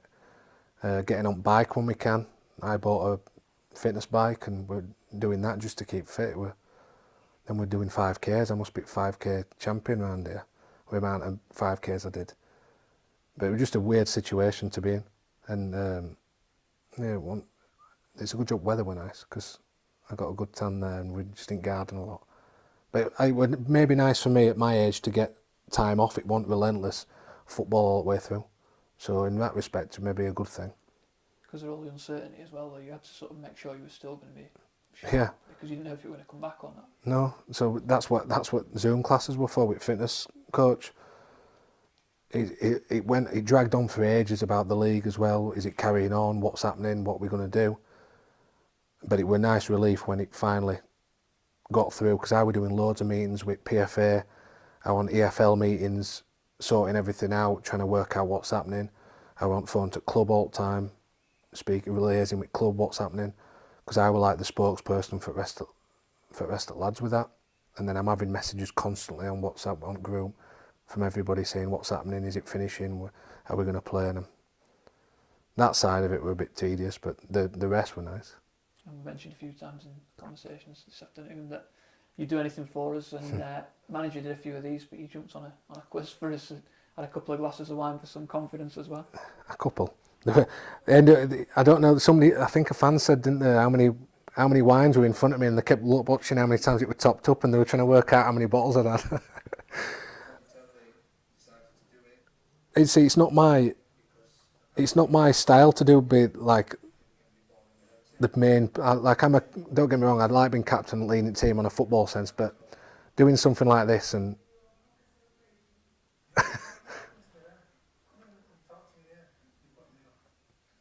it was hard to do, but that's why wine came in.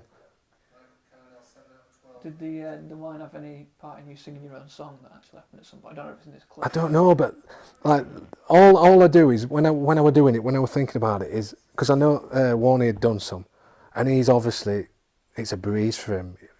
Funny, tells jokes. He's got knack of it, and he's not an issue to him. Whereas me, it's a bit, yeah, I'm a bit awkward with it, and I try not to be funny, but I know I've got to try and get some jokes in if I can, but they might not be funny, and well, I'm hoping it worked out all right. Everybody seemed to like it, and wine just added to it, didn't it?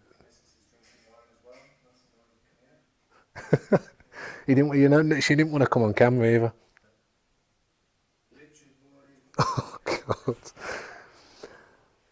To be fair,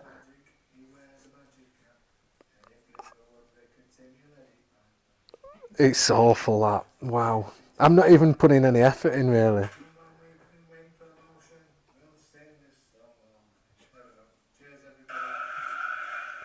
See, the amount of times I've sung that now, there's a lot of times, but it's always on a night out, and it's always in, I don't know, when I went Vegas, we sung it so many times, and then somebody put a video on Twitter, Wilesy sent me actually, from the other week, after last home game, and it's in Tigerworks in Sheffield, and someone's posted this video And I knew it was from Tiger Works on that night because I were in that gear, but I can't remember singing it. Can't be a bit self-promotion though, can you? Oh yeah, it's, whenever all lads are singing songs and that, and I've had a few beers, I'm like, yeah, I'm lapping it up and I'm dancing about all over. But at the stadium, when it's after a game and fans are singing it, I'm not one to milk it. I'm not that guy. Yeah, I mean, But you said you didn't like listening to yourself back. That must no, be it's worse not to watch nice. that Yeah, way. it's not nice that. So yeah, season never started again. You'd obviously kept yourself in decent nick, but to no avail.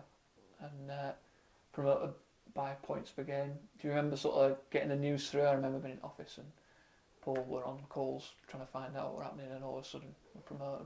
How did that news sort of filter through to you as players? I can't remember really. I know it were just like relief because we knew that if it was going the way we thought it was, we were going up. So we were all like expecting it and wanting it to happen because there were no like game to play or anything to make sure to try and go up and opposing against somebody. It was just a decision. So that was strange in that way that it was a decision made that we'd go up, but you take it how it comes, don't you? And you're happy however it happens. Obviously, So yeah, but it was just weird not celebrating with everybody. That's a hard thing. I was going to say normally you'd be off for a night out or off Yeah. to Vegas or wherever. Instead, you had this. Weird, probably been the best word to describe it. Yeah, just on my own at home.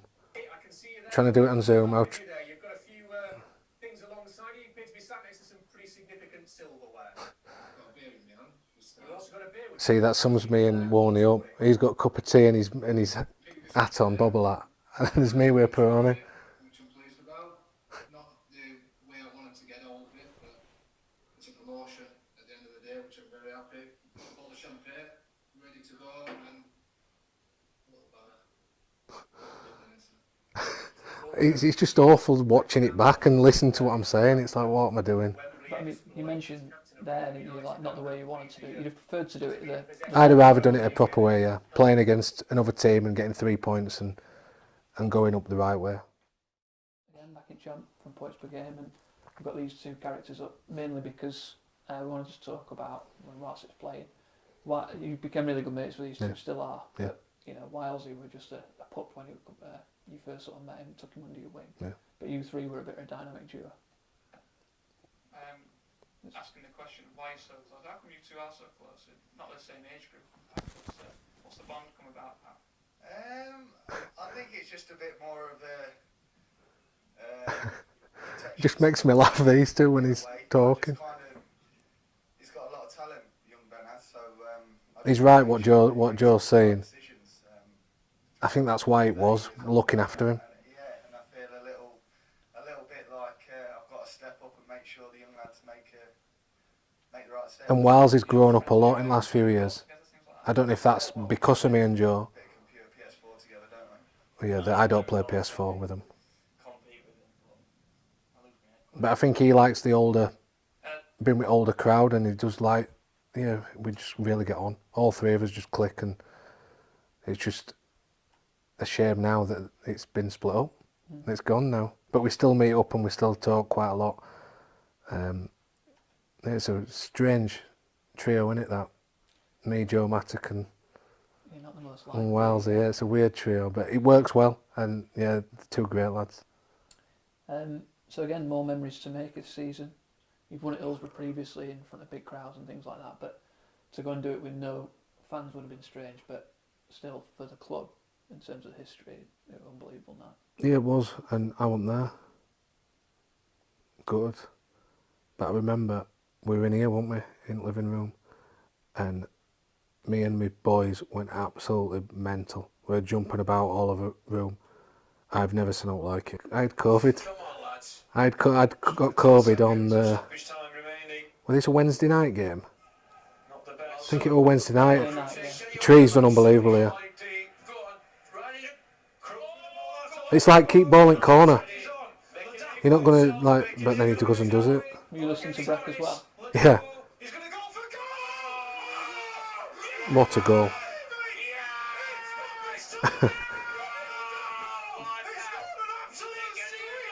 What a goal.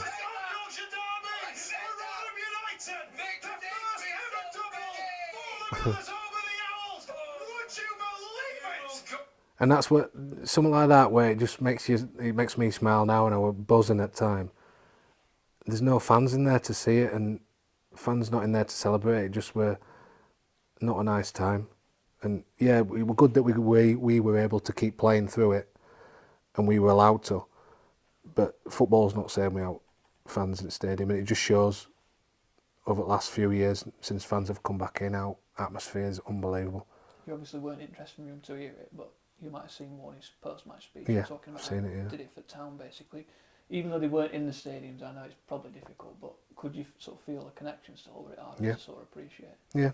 Well, you social media, you see all messages, and you get a feel for what everybody's thinking, and everybody just wants you to win. And it were on Sky as well, so you know there were loads of people watching it. So it's just, yeah, it wasn't a nice period to play in, but you knew everybody were rooting for us and supporting us at home.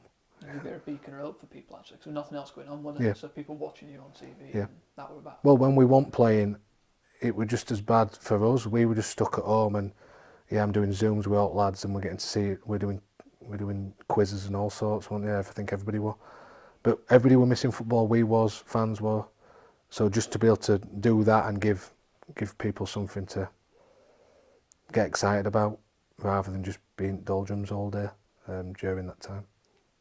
Obviously, aim were the same, try and stay in the division.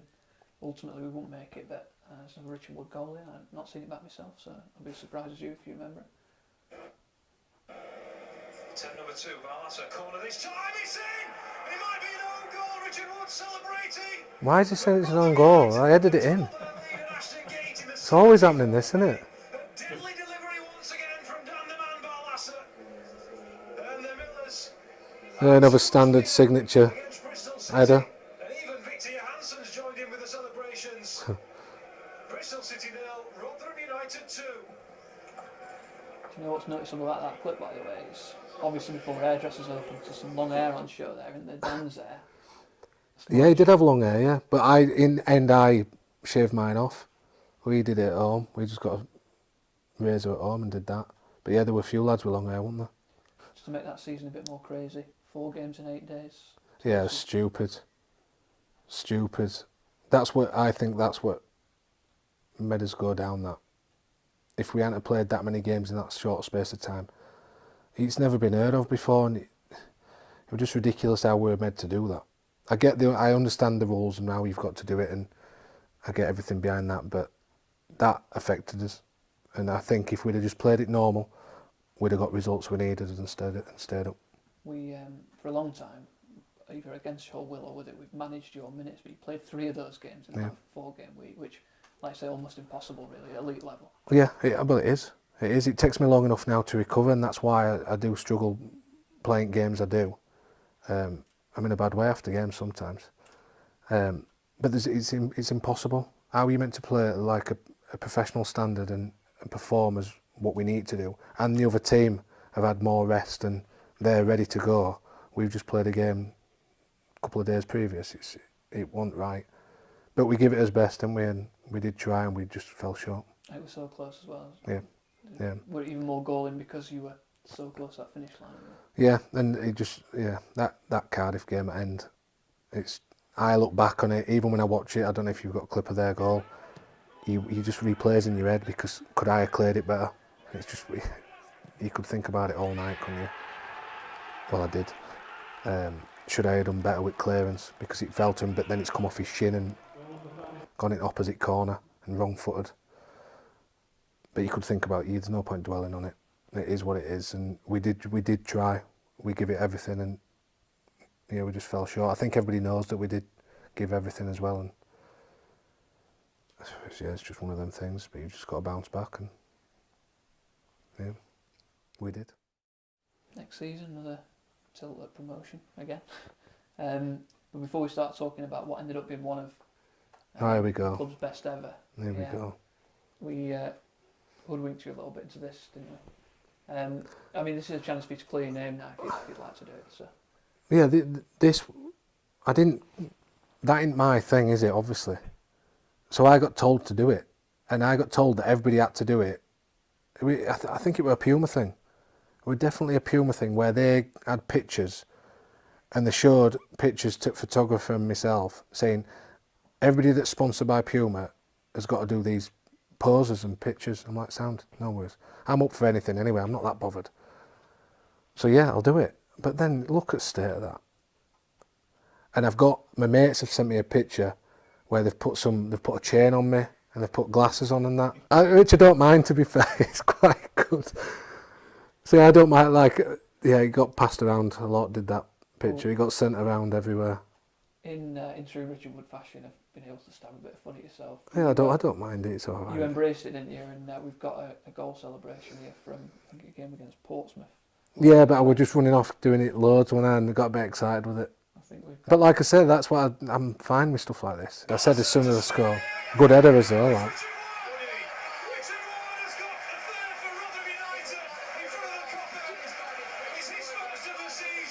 See, I always try and do it to boys because boys sit. That's why I'm sort of running that way. Looking back now, I should just score, stand there and just do it. Stood there. I don't need to be running about because I can't get it properly, can I? But yeah, that's just I ain't bothered for people taking mick out of me, it's fine. Maybe I shouldn't have done it. A lot of players refuse to do it, but at time, if somebody says you need to do this, it's like, yeah, sound, no problem. So unlike sort of previous League One seasons where we've been a little bit slow getting out of the blocks, we were really good from the start in this one. Yeah, we were, yeah. Maybe changed, didn't it? Was that, like you said already a few times, that you can't really tell at the start of the season, but again... No, it doesn't define what's going to happen, really. That's what I'm saying. It doesn't. You never know, do you? But it's always nice to get off to a good start and get going with it. And then we've gone to a back three as well, which really suited you, didn't it? It did. Yeah, I enjoyed it. I really liked it because you don't do as much running. You're not as open. So I'm like protected a bit more. But at the same time, I can organise and lead, and that's what you need in the middle, I think. And it weren't deployed just to fit you into the team, but it might have been. But you think about back to the start of these conversations and how you couldn't get in the team, and when you did, you dropped back out. To have it almost built around you, almost for you, must have given you loads of confidence. Yeah, it did. Yeah, it did. And I enjoyed that role, and I knew it would. The back three or that formation suited me, and it were made for me, and that's why I'm not saying that we went that way just for me. There were plenty of other reasons, but it got me in the team. I had an extra centre half in, so he's probably getting fed up of me knocking on his door all the time, demanding to play and saying I should be doing this and I can bring this to the team. Well, if there's three, there's definitely no excuse. And it worked, and I loved playing there. It does suit me. And I can be more aggressive with everything, which that sort of player, I'm an aggressive player, so yeah, it definitely helped. Unlike previous League One campaigns where you did win at league, but some of the cup competitions sort of fell by the wayside. This time you were having a great time at Papa John's as well. I mean, when you first got into it, perhaps was it a little bit less serious until later on, and then you thought you've got a real chance of winning? Yeah. Well, to start with, it's like a league format, and I don't think I played in them. I might have played one or two games, I think. But he rotated the team and give the squad a chance in rest at games to show their capabilities and what they can do and try and get into the team. But then towards the end, when it were getting more serious, it's like we've got a chance of Wembley here. And yeah, well worth. I think it's a very good tournament for who it's aimed at, the lower league teams, and it's definitely something that every team should be wanting to go and win, because to get to play at Wembley is some day out and some achievement. It's good, very good. Came at a sort of strange time in the season, well, the final, didn't it? Because we were just hitting a tough run of games, and everyone thought, go to Wembley, win, pick us back up. I mean, like I said, the day at Wembley in itself, we just look back at what you said. It asked you to get a hat-trick this last weekend. Didn't quite get there, but again, they're a bit older than they were last time, and I know they really did appreciate the first Wembley visit they had with you, but it's just another memory, as you said, that's been made. Yeah, they're a bit older now, so like he said to me, he walked down Wembley Way, he can't remember doing it last time. So this time he's got his phone, he's filming it, and he's got pictures galore, and they absolutely loved it. And that's what it was, just like another experience, like moments, good, great memories. That's what motivates me. That's why I keep playing, just for them too. I often think what they think, And memories with them is because they've got a completely different perception and view of what happens in game. So I've always played it. So they've always, that's like with Jade, she's always supported me, and them two have as well. But they're walking up Wembley Way, taking videos. Well, I'm in dressing room concentrating and thinking about game. I don't want to be in their position, but I always like playing. But I wonder what it's like for them watching and seeing who they love on the pitch. So we came out of Wembley, thought that might be the sort of not turning point because they need to turn, but just needed to pick back up a little bit, didn't we? Yeah, we were struggling, weren't we? But hopefully that win, even though it wasn't the best win, were it, against Sutton, it was difficult, but we came out eventually on top. Just that feel-good factor, hopefully it ran into towards the end of the season, but yeah, it came down to this. Again, we didn't talk about it in press at times, we wouldn't have, but was there at the time within the dressing room, you're thinking, oh, we might have snookered ourselves here, thrown away a good lead, like... Yeah, there were at times, yeah, definitely. And we all think like everybody else does. Why won't we? We might not say it in the media and come out and say it openly, but definitely when you're having conversations with different people and family and teammates, it definitely comes out. And which whatever situation is happening, you always speak the truth to people. If I'm having a conversation with them, and it's like, oh, are we going to do it? Can we do it? We need to pick ourselves up here. And it turned out you're just doing it for cinematic effect. Yeah, we just leave it. We just leave it to this point. for the Millers. It's Kelly! It's a debut goal for Georgie Kelly. Start spreading the news. Rotherham United are heading back to the championship. We've spoken loads about like fairy tale stuff. I mean, this is ridiculous, isn't it? Really, to come on first appearance. I know. It's fans behind goal. With it being open, no cover, sunny day, packed out, and then just limbs everywhere in it. Did it feel even better the fact that you'd done it in such dramatic fashion? Yeah.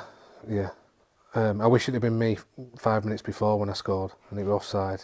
That'd have been a bit better. But he wore a fairy tale with George coming on, and then just limbs everywhere, knowing that my family were in there. Yeah, it was good. And the list of achievements that season, probably Rotherham United's best ever seen. Two trophies, obviously second place, and Papa John's club record, 21 games unbeaten. Yeah, there were loads of records, Club weren't record, there? Yeah. clean sheet, second highest ever points total. Yeah, that's what I'm really happy about. That. That's what keep adding them all up, and that season. Yeah, probably Rotherham's best ever season. I was captain for it and played a big part in it. So, yeah, And really happy. Little clip of you backing that up with. I'm singing my song again. Jesus.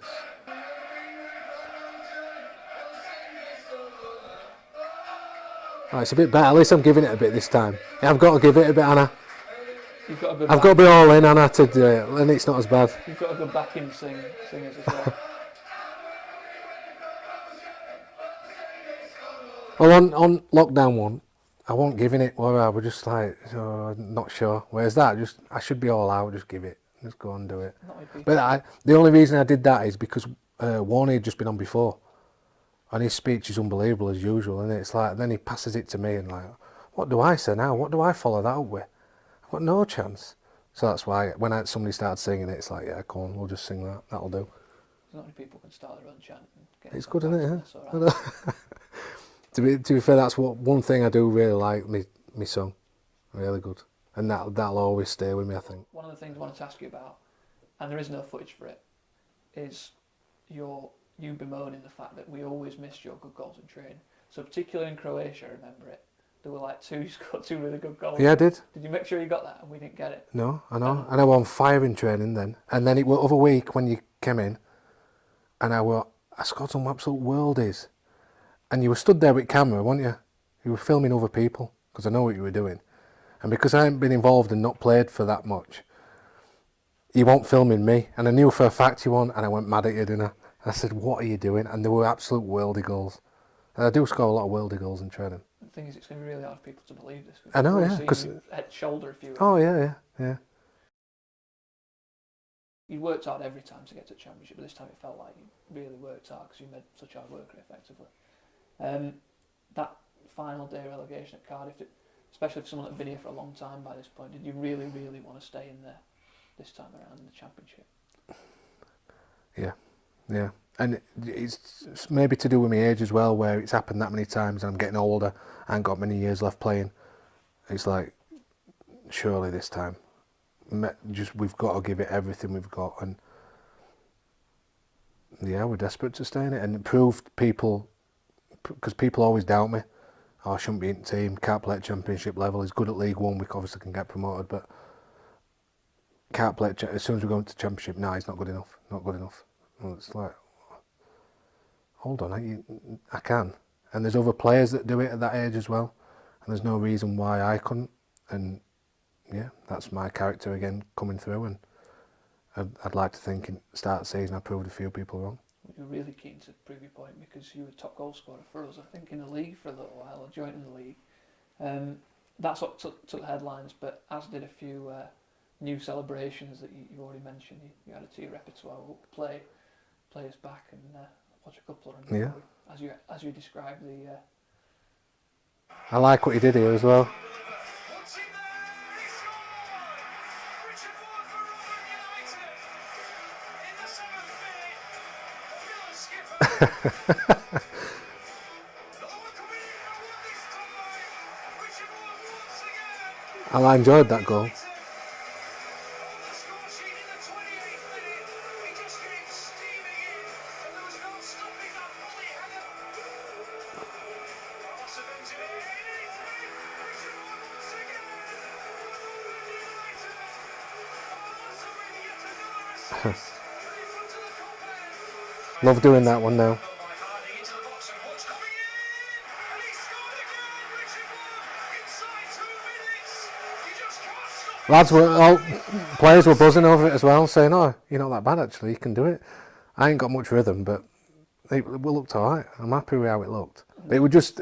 I think it was weekend before the season started. We were just outside in garden. It were red hot, and I think it was Gray. We're looking at TikToks and going through TikToks. And he wanted to do a dance. And he started doing this dance, Louis Theroux dance, and he did it well actually. We've got it on his phone still. And I said, I'll do that if I score. But I couldn't do the whole routine, could I? I ain't got long enough to do it. I says, I'll do red wine bit near the end. That's the end. I do like a red wine. So yeah, that's perfect. And I said, I'll score. Lo and behold, yeah, there you go. And there were a few as well. And, it became somewhat iconic. I think everyone willing to score every week. Yeah, something different. Yeah, well, that was my next one. I had quite a few, but they never came, did they? So Was that a good thing or a bad thing? I don't know, maybe. But I definitely had some more lined up. There were plenty more, but I just never got. I never scored again. Then obviously never got a chance to do it. You're probably 4 goals away from being a TikTok sensation yourself, possibly. It'd have been good, wouldn't it? You never know. I could have gone viral with it all. Been alright that. Warney then left after all that time. The upheaval and all that, I imagine, again as captain, sort of the sub leader, if you like, of the group. It were big, and I imagine it hit the dressing room quite hard. Yeah, it did. But at the time we're in a national break, so we just all got. I think we trained the Wednesday. Wednesday? It might have been Wednesday. Anyway, I were going away. Me and Jade were going away for a few days. So when it broke and when everything got found out, I'm in a different country. We'd gone away for a little break. It was nice, but I was constantly on phone. So it sort of not ruined it, but I was constantly messing about on phone, not giving me attention to where and where we were. And then by the time we came back in, there were no like meeting about anything, or it was me taking team. So that was strange, and it would just hard to. Just everything happened that quick, but it was weird where we had a week, 10 days away from training ground, where we couldn't react to Warney leaving. How big of an honour was it for you to be asked Yeah, by the chairman to take the team? Yeah, it was good. I didn't expect it, but yeah, massive honour, and because yeah, I didn't really know what to do. As in, do I play myself? Do I just coach? Do I just help the team and do it that way? But I'd been playing that well and scoring. I could, if I'm picking a team, I've got to put me in it at that point on form. But I enjoyed the week, and lads were really good with me. Everybody respected me, and it was Peltz as well, obviously. Me and Peltz, everybody respected us. Everybody did what we asked. Everybody trading was brilliant all week. Tempo were good.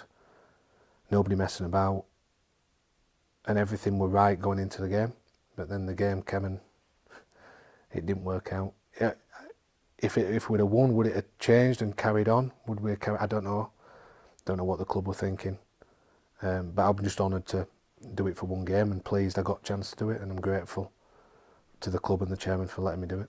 You're obviously trying to balance two, so it's a bit of a false economy, but did it open your eyes to how tough management is, all the different questions you get asked by press or whatever? I mean, we've got this as well, you did your press conference and you were alright, to be fair, but... Yeah, it was hard. It was non-stop all week. Constant work, things going through my head at night time, sleeping, didn't sleep too well, preparing, analysing stuff. It was just chaos all week. It was hard. Scorer, caretaker boss. Are there any other titles that you fancy? I don't know, what do you, TikTok extraordinaire, dancer? Jesus. Say I'm trying to be funny and I'm not. I'm not. And I'm not. It ain't the same effect, is it? What else can you call me? Father, taxi man. Yeah, I'm definitely a taxi man. Doing that, same old things. But, It was a mad week, but something really good. Take on as much as I can, it's been great. Yeah, I'm definitely not a joker, am I? I'll have to learn that. Best. Yeah. And then obviously, new manager came in, you've seen a few in your time at Rotherham United. Was it good to have a fresh voice on the training ground for you? Yeah, it was. And it's something new to learn from as well. Somebody new to learn from, and Wayne, his assistant, a different way of doing things. So I'm at the stage in my career where I've looking to go into coaching, doing my coaching badges, so it's a different viewpoint. I'm probably that used to Warney and Richie and Amy for 6 years. It was nice to see a different viewpoint and different tactics, different way of playing, different way of speaking, different way of organising meetings and what we do. So it was good to take on board and take everything in with it. You had terrible luck with injuries throughout the squad, didn't you? But you mentioned like harnessing the underdog tag. I know you weren't playing as much as you'd like to, but it was still a case of Rotherham United trying to defy the odds, weren't it? Which probably brought you all close together again. Yeah, it did. Yeah, we knew we were. It's the same every year. We are the underdogs, and everybody does write us off, but we always pull through, and that's probably why I've got on so well at Rotherham, because I see Rotherham as similar character and person to what I am, whereas the club is galvanised, never give up. They always get written off, but they always pull through, and that's me. You kept your head down like you always did, and just the belief of a chance coming along, as you've had throughout your time at Rotherham United, it did come along again, and you got your chance. Yeah, I didn't think I'd play again. I didn't think I'd get a chance again, but if that's due to injuries, whatever, it's just sort of timing again. But I knew my time might come, so I always kept my head down, stayed professional, worked hard, and when I was called upon, I didn't struggle fitness-wise, anything. I thought I fitted in fine, played well, and did well in the last few games to help keep us up, which I'm quite proud of, where I didn't get cramp. I'm an old man, and I didn't struggle at all, and I think that's testament to how I worked when I wasn't involved. And you probably had a good idea that it was going to be your last home game. I think, sort of you might have had the conversation or not, but Gray walked out with you as well. Yeah. It was obviously an emotional day, but how big a day was it for you? Just sort of all the reasons that were in there.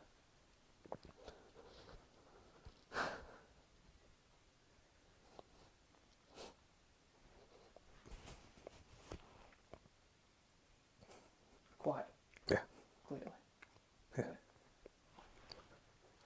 I think it's any consolation. I think every Rotherham fan felt the same.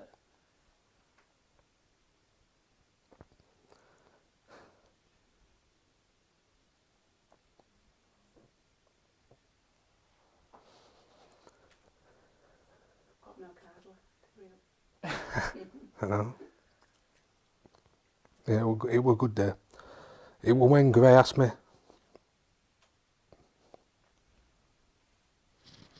It was when Gray asked me if he can come out with me before game. Did that get you before the game as well? Yeah, yeah.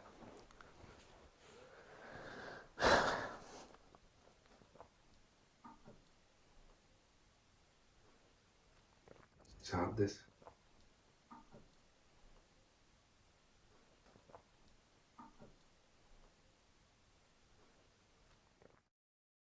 We'll go back to that, like, very emotional day. Yeah, I knew it was my last game. Gray had asked me if he can walk out with me. I asked the question to the club, and they'd already got mascots sorted and stuff like that, so I couldn't do it, but he did. I made sure he did. And I suppose that's what he knew. He knew. Well, we do talk about it. He knew as well, and that it meant a lot to him to walk out with me. And Jensen wanted to as well, but he's just big as me, so I think that'd look a bit awkward. And he knew it. He didn't ask, to be fair, to Jensen, but he was just happy that he got to walk around pitch with me at end and be there at the game. So the game was good.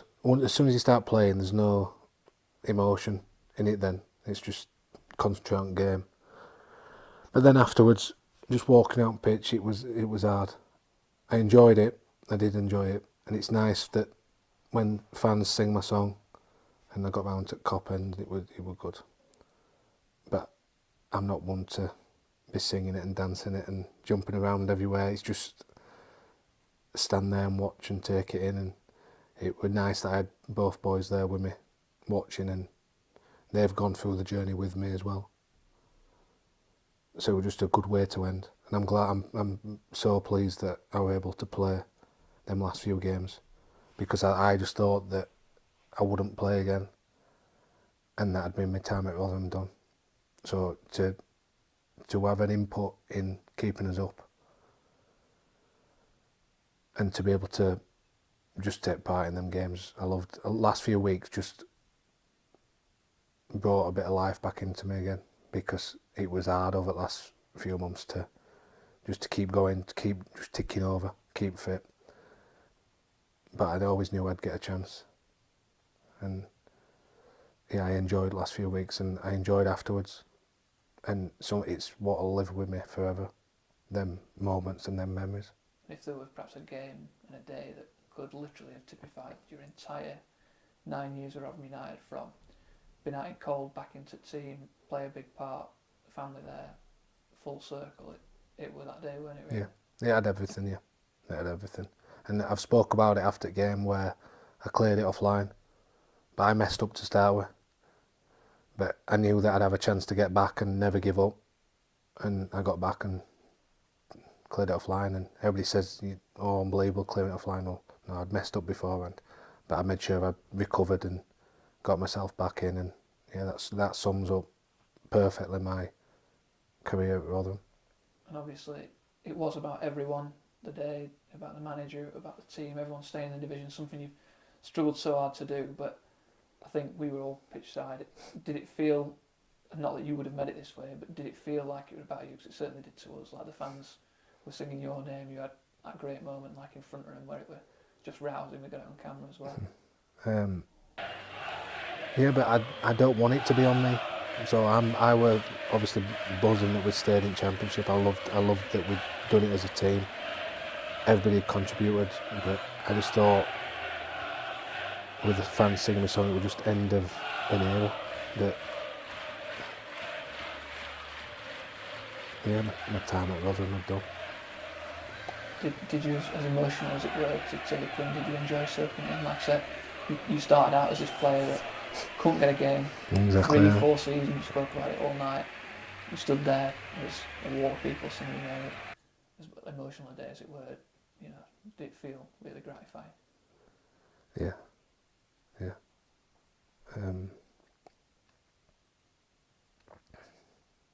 I'll go as well if you go, so down.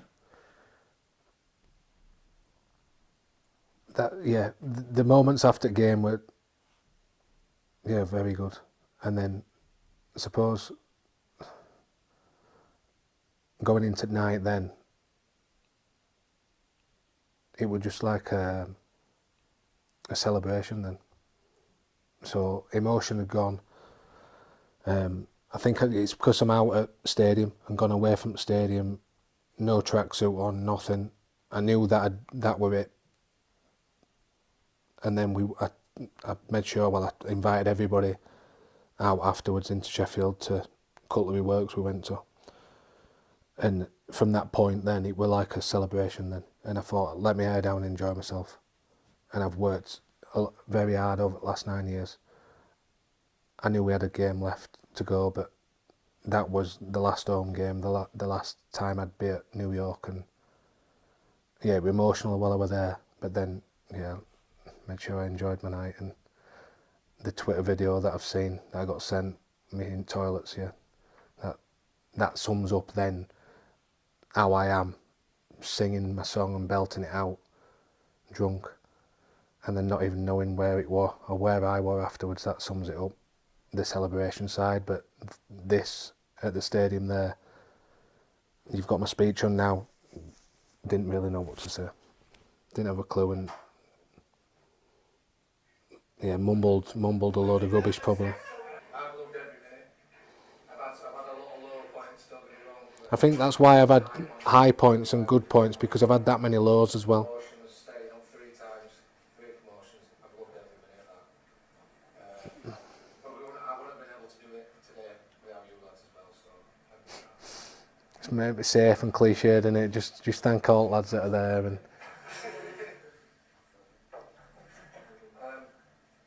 it's hard when you're emotional as well, like I was earlier, just to get words out. It's awful. enjoy yourselves.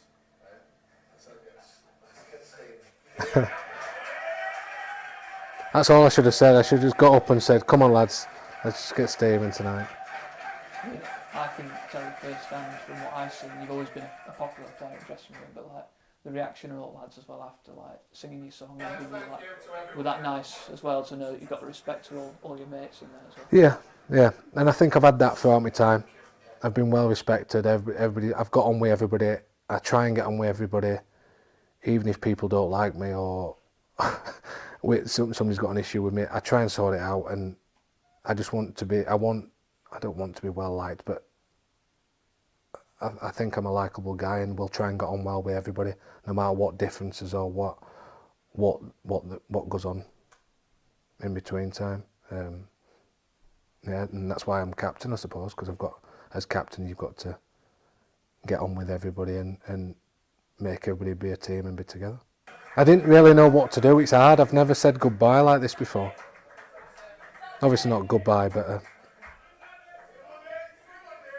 the amount of players I've seen come and go over 9 years, me saying goodbye to them, it's like you say, they come to you and you just... But for me to go around everybody, it was strange. Yeah, it was strange. Not something I enjoy doing. No. I got on great with Victor. Victor's a great lad. I'll always stay in touch with Victor. Always.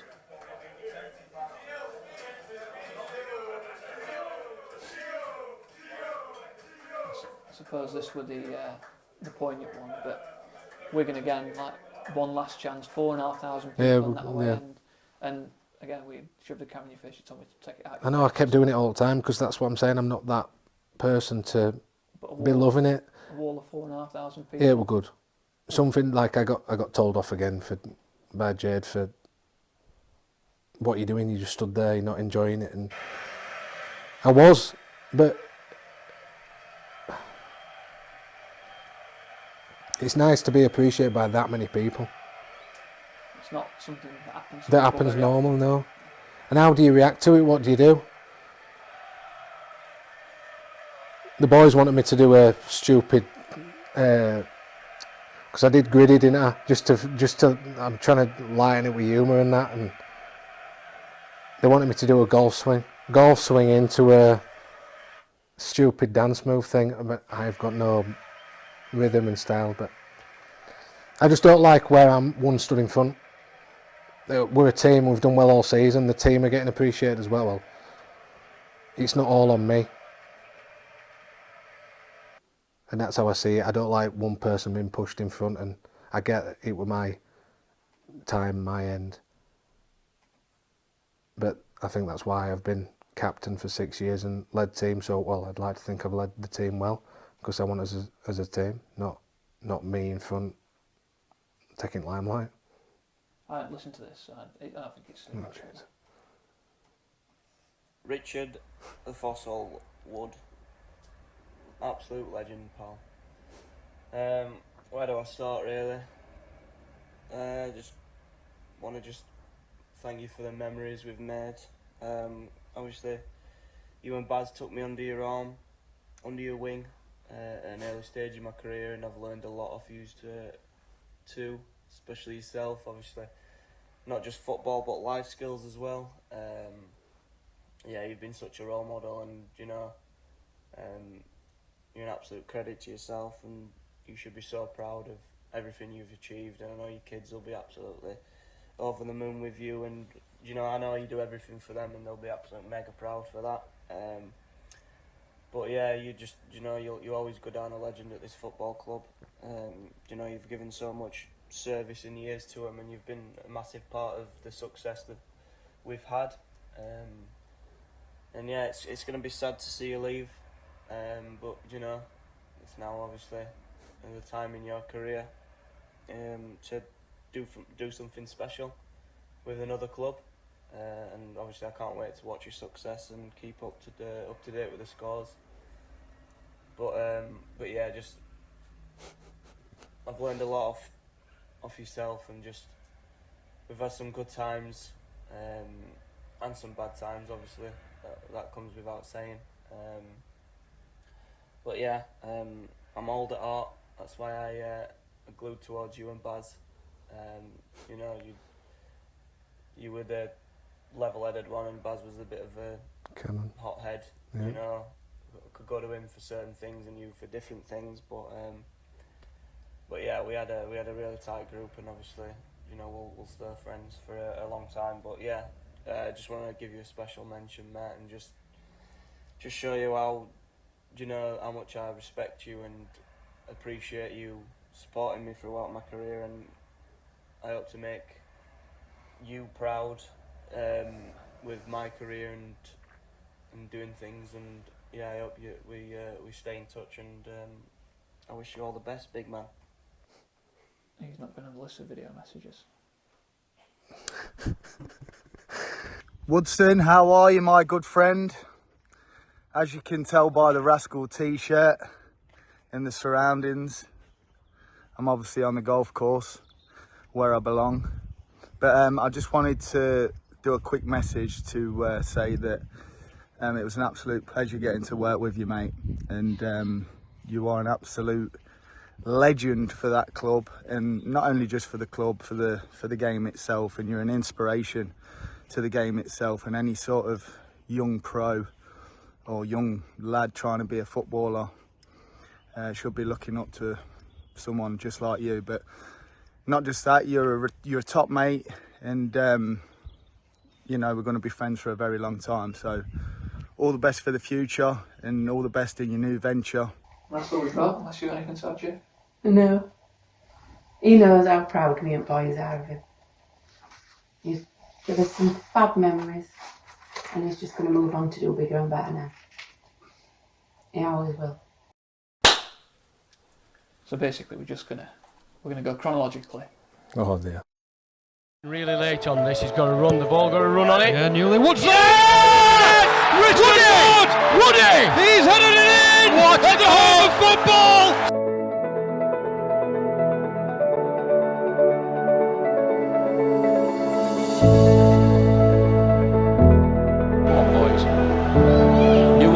For Rotherham, Shrewsbury will hold the line on the edge of the penalty area. Giant would have gone up from the back, and it comes from Newell. The keeper stays at home. Up the other heads and around the back, and it's Richard Wood again! Richard Wood, the captain of Rotherham United. speaking to Richard Wood just outside. I think he had more chances in that one game than he's had all season. I don't really know how he missed 3 of them. If I'm honest, it's very difficult to do what he did. If there's an ugly way to score a goal, then Woody will definitely find it.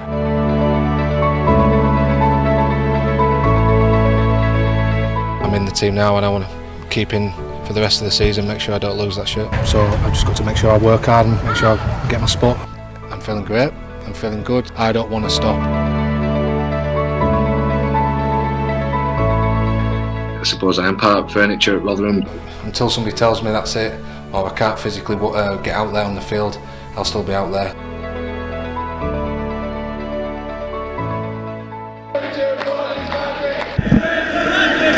And if you throw a brick at him, he'll let it right back.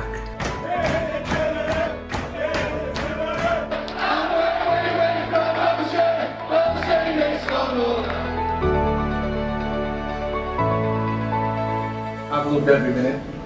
I've had a lot of low points, don't get me wrong, but the high points override and high countryman. Promotions, staying up 3 times, 3 promotions. I've loved every minute of that. It's what'll live with me forever. Them moments and them memories.